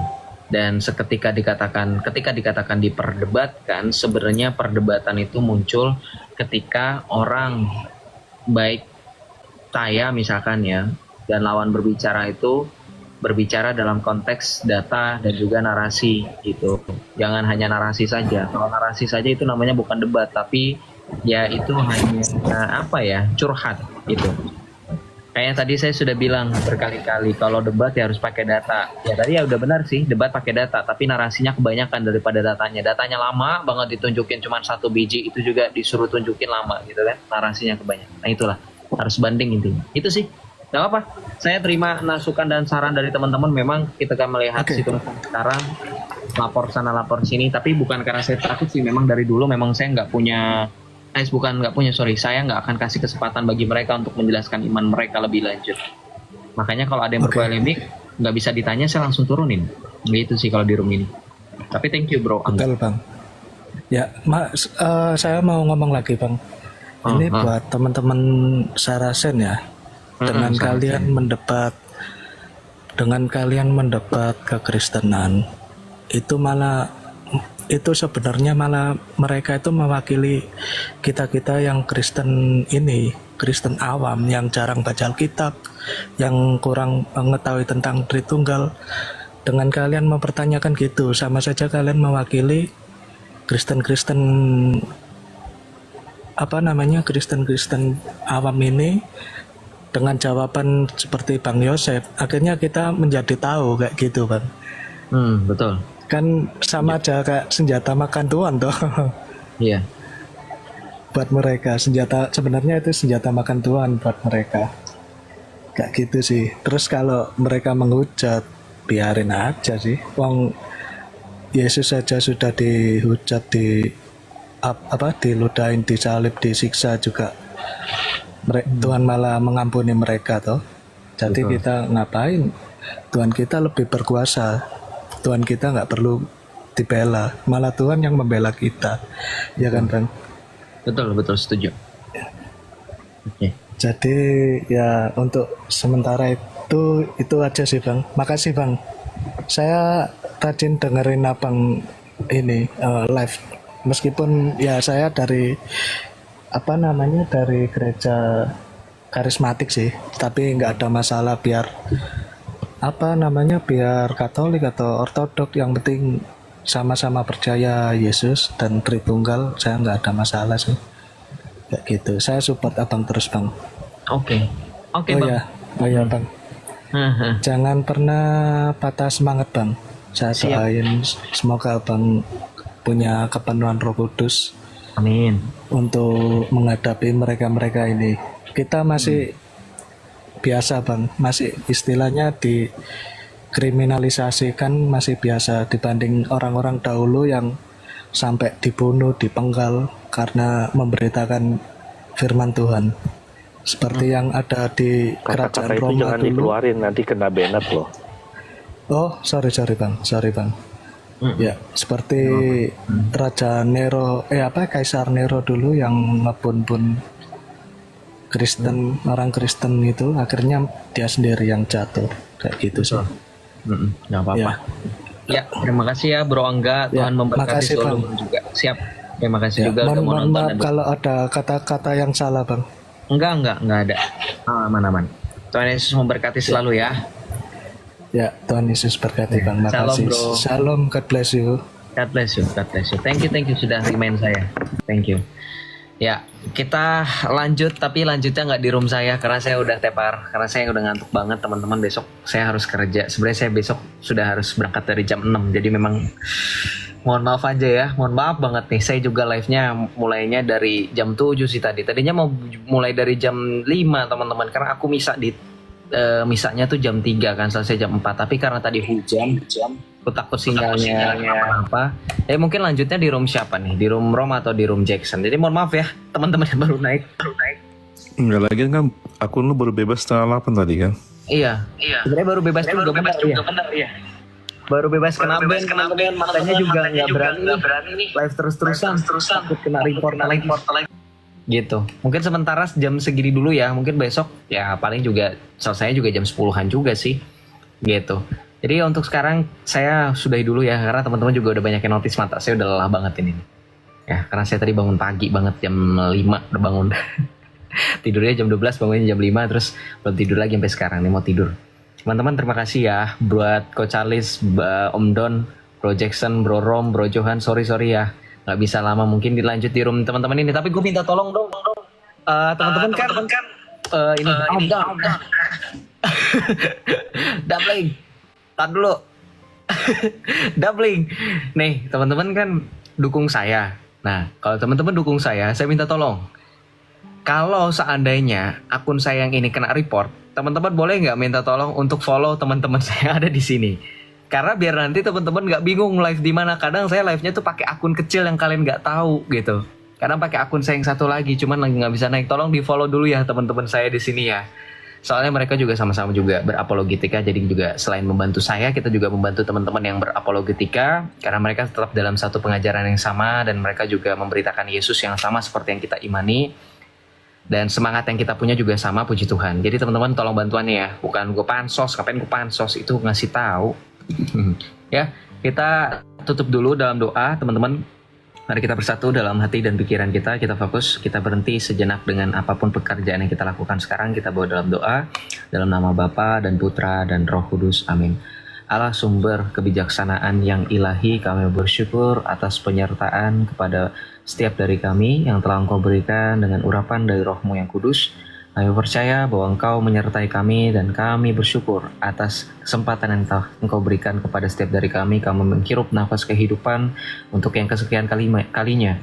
Kami manfaatkan dengan baik hari ini ya Bapa. Kami hadir dalam persekutuan-persekutuan. Kami merayakan Ekaristi. Kami pergi untuk mendengarkan firman Tuhan dan kami menyantap tubuh dan darah-Mu dalam perayaan Ekaristi. Kami juga mau bersyukur atas kesempatan kali ini. Kami juga memberitakan firman-Mu. Kami memberitakan keselamatan yang telah Putra-Mu nyatakan kepada setiap dari kami.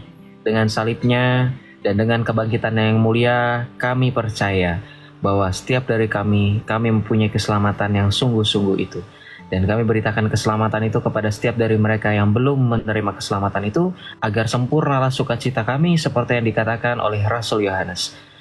Ya Bapa, kami juga mau berdoa kepada setiap dari saudara-saudari kami yang masih terus-terusan menghina dan melukai hati kudus Putra-Mu yang terkasih Tuhan kami Yesus Kristus. Ya Bapa, ampunilah mereka sebab mereka tidak tahu apa yang mereka perbuat.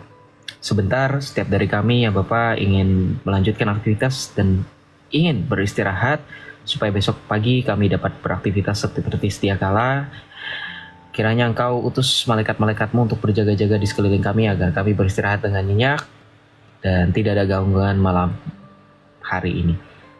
Terima kasih ya Bapak, doa ini kami tutup Dan kami serahkan ke dalam tangan-Mu dengan perantaraan Putra-Mu terkasih Tuhan kami Yesus Kristus, yang bersatu dalam Dikau dengan persekutuan Roh Kudus, Allah yang hidup, kini dan sepanjang segala masa.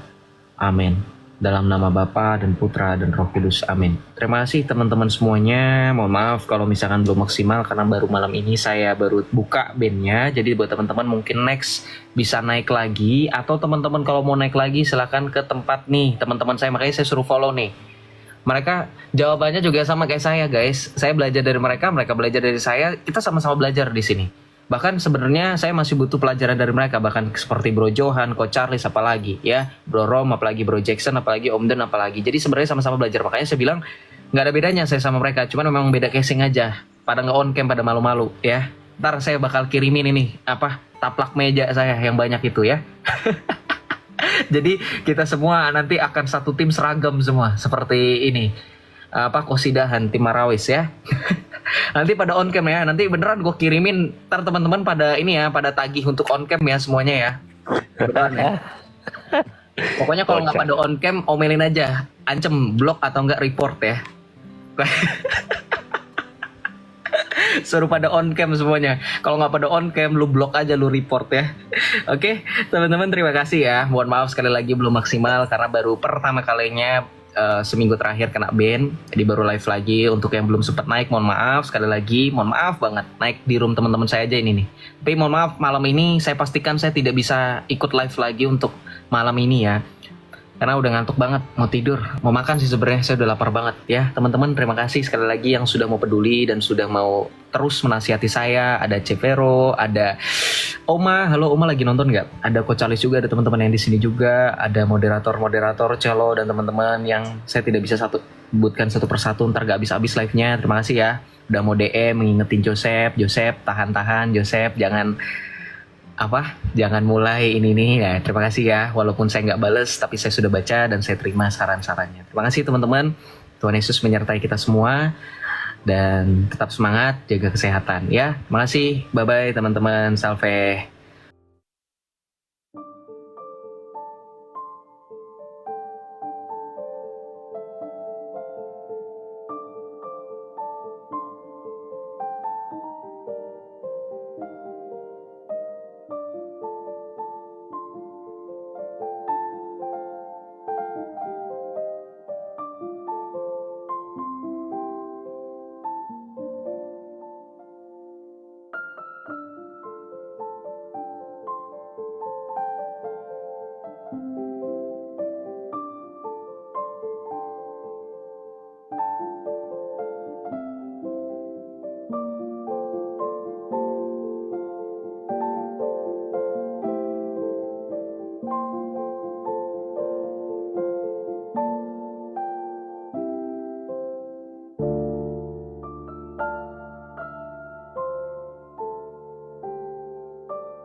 Alhamdulillah, kita sudah bersama-sama mendengarkan sebuah diskusi yang sangat menarik teman-teman ya. Pembahasan yang luar biasa tentunya dari Bang Yosep bersama dengan kawan-kawan apologetika yang lainnya ya. Walaupun memang hari-hari ini ada kelompok-kelompok tertentu juga yang mengakui dirinya apologetika. Entah istilah itu mereka ambil dari mana kita juga tidak tahu gitu ya. Tapi setahu saya istilah itu hanya ada dalam Alkitab. Tapi ketika mereka menggunakan dalam kelompok mereka yang notabene mereka bukan pengikut Kristus atau orang Kristen, tindakan seperti itu sangat lucu sih sebenarnya ya. Apakah memang mereka tidak punya istilah-istilah tertentu di dalam kitab suci mereka yang mereka gunakan atau mereka mau terapkan supaya itu dipakai sebagai identitas mereka gitu? Saya juga nggak mengerti ya. Tapi mereka menggunakan istilah Kristen ya, apologet. Nah, apologet itu kan hanya dalam Alkitab. Kalau kita cari dalam kitab suci-nya mereka yang menggunakan itu, nggak ada itu istilah itu. Itu bahasa Yunani. Apakah ada dalam bahasa Sekerta, dalam bahasa Arab, dalam bahasa yang lain? Ada sih kalau digunakan dalam bahasa tertentu, dalam bahasa yang berbeda ya.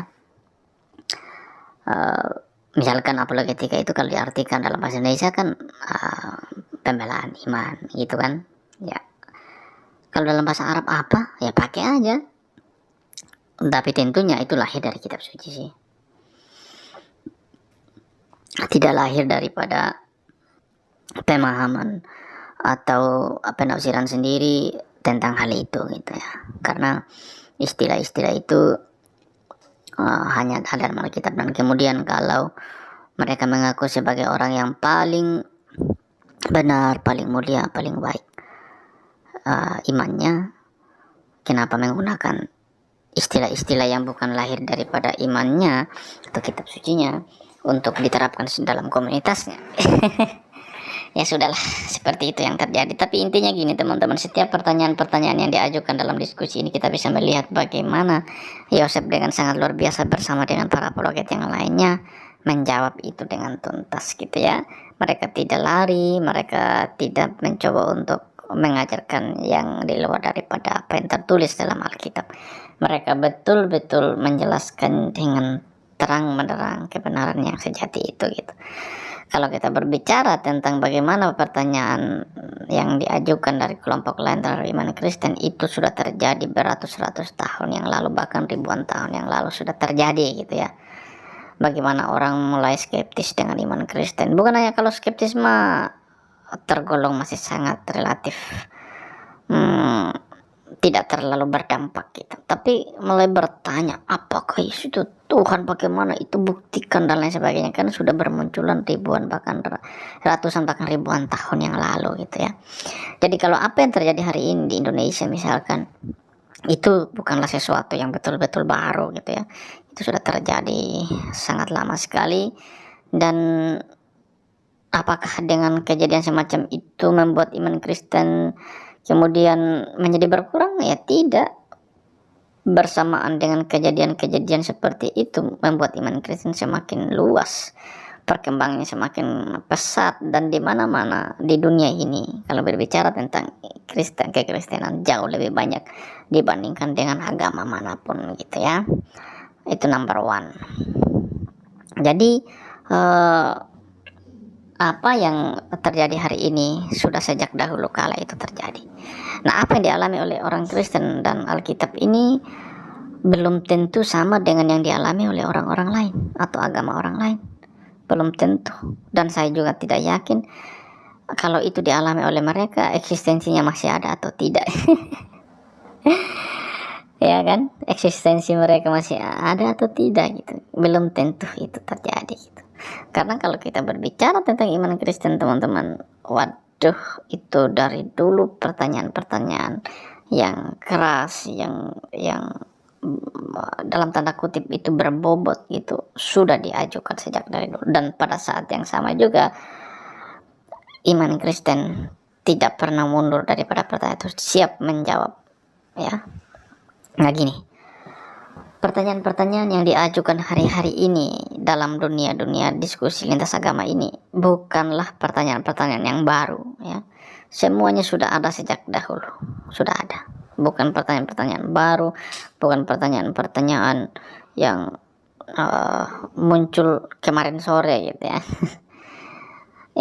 Mereka itu hanyalah orang-orang yang apa namanya ya, mempertanyakan sesuatu yang sudah dijawab dari dulu gitu. Makanya kalau kita mendengar orang bertanya hari ini tentang apakah itu Tuhan, apakah Alkitab itu firman Tuhan, aku menemukan ayat ini, manuskrip ini gitu, misalkan gitu, kita ngantuk mendengar pertanyaan-pertanyaan itu teman-teman, karena saudara-saudara kita itu sudah menjawab dari dulu gitu pertanyaan-pertanyaan itu. Pertanyaan-pertanyaan mereka anggap itu spektakuler, mereka anggap itu hebat, mereka anggap itu luar biasa, itu sudah sejak dahulu itu dijawab gitu. Ya, tidak ada yang baru dari mereka. Nah, mereka aja merasa diri bangga gitu ya, apalagi kemudian menggunakan terminologi tertentu ya untuk diterapkan dalam iman mereka atau dalam komunitas mereka ya. Lalu kemudian begini, si Suma dan kawan-kawan itu menuduh atau menyatakan bahwa kata Allah itu adalah milik mereka. Aduh, ini anak baru aja dia mimpi tadi malam, mungkin ya dia bangun-bangun bilang itu punya aku. Harus disadari teman-teman bahwa sebelum uclim-uclim ini muncul, kekristenan itu sudah eksis terlebih dahulu, dan Allah itu adalah milik orang Kristen yang sejak dahulu kala sudah digunakan di Timur Tengah ya. Sudah sejak dahulu kekristenan mula-mula di Timur Tengah menggunakan istilah Allah itu dari sana gitu. Lalu kemudian baru mereka muncul menggunakan kata yang sama untuk mendefinisikan Allah mereka ya. Seharusnya kita yang pertanyakan kenapa kamu gunakan itu gitu. Aduh, sangat-sangat disayangkan cara-cara berpikir mereka ya. Mereka kalau kurang belajar nih ya kayak gini. Contoh orang-orang yang tahunya sedikit-sedikit ya begini. Makanya Pak Pendeta yang di Manobe itu bilang gini ya, kalau kita berurusan dengan orang yang sama sekali tidak tahu apa-apa itu enak gitu ya. karena kita bisa mengajari dia supaya dia tahu. Kalau kita berurusan dengan orang yang sangat pintar itu enak juga, karena ya kita mendengarkan dia enak, dia berbicara atas banyak data, dan juga orang yang banyak tahu itu tidak mudah untuk menghakimi orang lain. Ya. Tapi kalau kita berbicara dengan orang yang taunya setengah-setengah, itu yang sangat berat. Ya, taunya sepotong-sepotong doang, tidak belajar lengkap. Nah, orang-orang seperti itu yang sangat susah untuk dihadapi hari ini, gitu ya. Mereka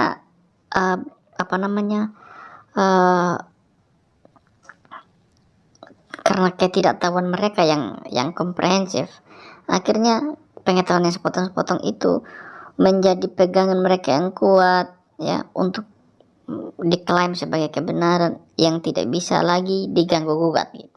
Jadi kalau kita mempertanyakan tentang itu, mereka nggak terima gitu, ya kan? Jadi pengetahuan mereka yang sepotong-sepotong juga membuat mereka, kalau mereka mempertanyakan kitab suci orang lain, bebas, mudah, dan ringan gitu. Tapi karena pengetahuan mereka yang sepotong juga, kalau kita tanya balik tentang kitab suci mereka tidak siap, mentalnya tidak siap gitu ya. Jadi berhadapan dengan orang-orang yang semacam demikian, teman-teman, memang itu bukan pekerjaan yang mudah gitu. Itu sangat berat. Itu sangat pekerjaan yang melelahkan sebetulnya ya. Karena berhadapan dengan mereka nih, dengan cara berpikir yang merasa paling benar, paling otentik, paling paling gitu, sangat sulit teman-teman ya. Sangat sulit gitu.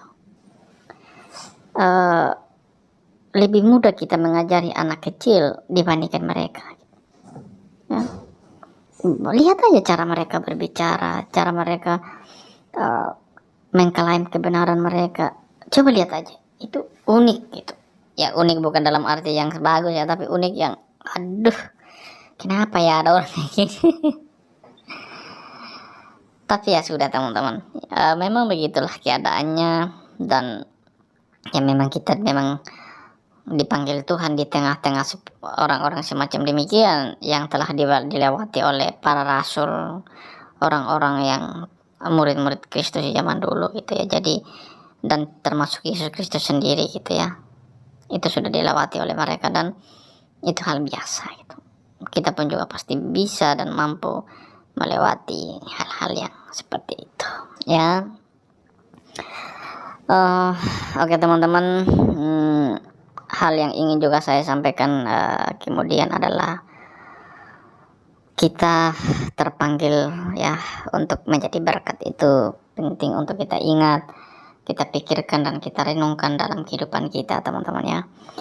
Kita terpanggil untuk menjadi berkat, kita terpanggil untuk menjadi garam dan terang dimanapun kita berada gitu ya. Memang untuk seideal mungkin kita melakukan itu susah juga gitu ya, karena bagaimanapun kita masih ada di dunia ini.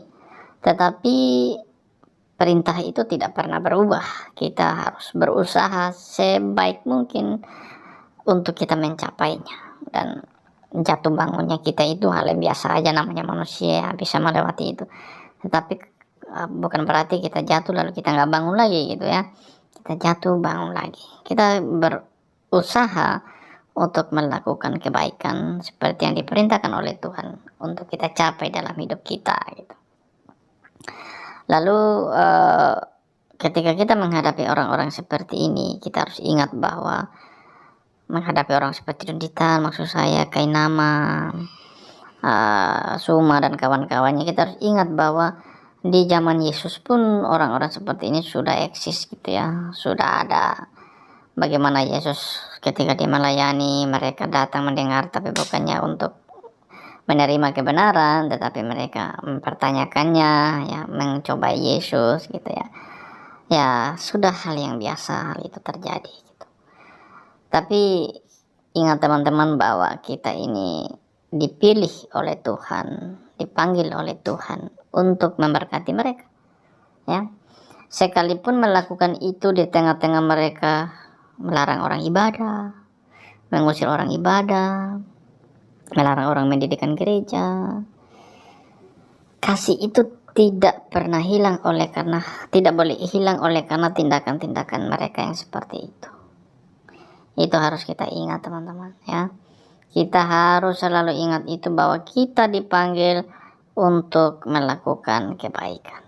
Maka marilah kita merenungkan, marilah kita memikirkan panggilan kita masing-masing. Untuk apa Tuhan memanggil kita? Untuk apa Dia menempatkan kita di dunia? Untuk apa Dia menempatkan kita berhadapan dengan orang-orang seperti Donditan dan kawan-kawan yang lainnya ya. Pikirkan, mari kita renungkan hal-hal seperti itu ya. Dan menyadari bahwa kita harus senantiasa hidup seperti Kristus. Yesus tidak pernah berkompromi dengan kebenaran. Ketika orang-orang itu salah ya, Dia dengan berani menyatakan kamu salah. Nggak apa-apa, banyak konsekuensi yang diterima. Tidak apa-apa, asalkan kebenaran itu betul-betul nyata disampaikan. Ya, marilah kita terus membuktikan kebenaran-kebenaran yang sejati itu. Di tengah-tengah mereka mencoba untuk tidak mau kebenaran itu muncul di permukaan ya. Di tengah-tengah mereka itu tidak mau kebenaran itu nyata di tengah-tengah mereka. Oke teman-teman, mungkin itu yang bisa saya sampaikan ya. Jangan lupa untuk terus dukung perkembangan channel ini, karena dukungan dari teman-teman juga sangat penting untuk perkembangan channel ini ya.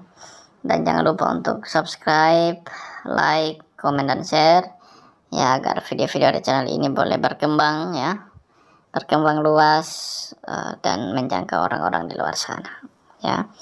Tuhan berkati kita semua. Jangan lupa besok akan upload lagi video baru. Jangan lupa untuk terus pantau, perhatikan supaya teman-teman jangan ketinggalan video-video baru dari channel ini ya. Tuhan berkati kita semua, saling dukung dalam doa dan tetap semangat ya. Tuhan berkati. Shalom.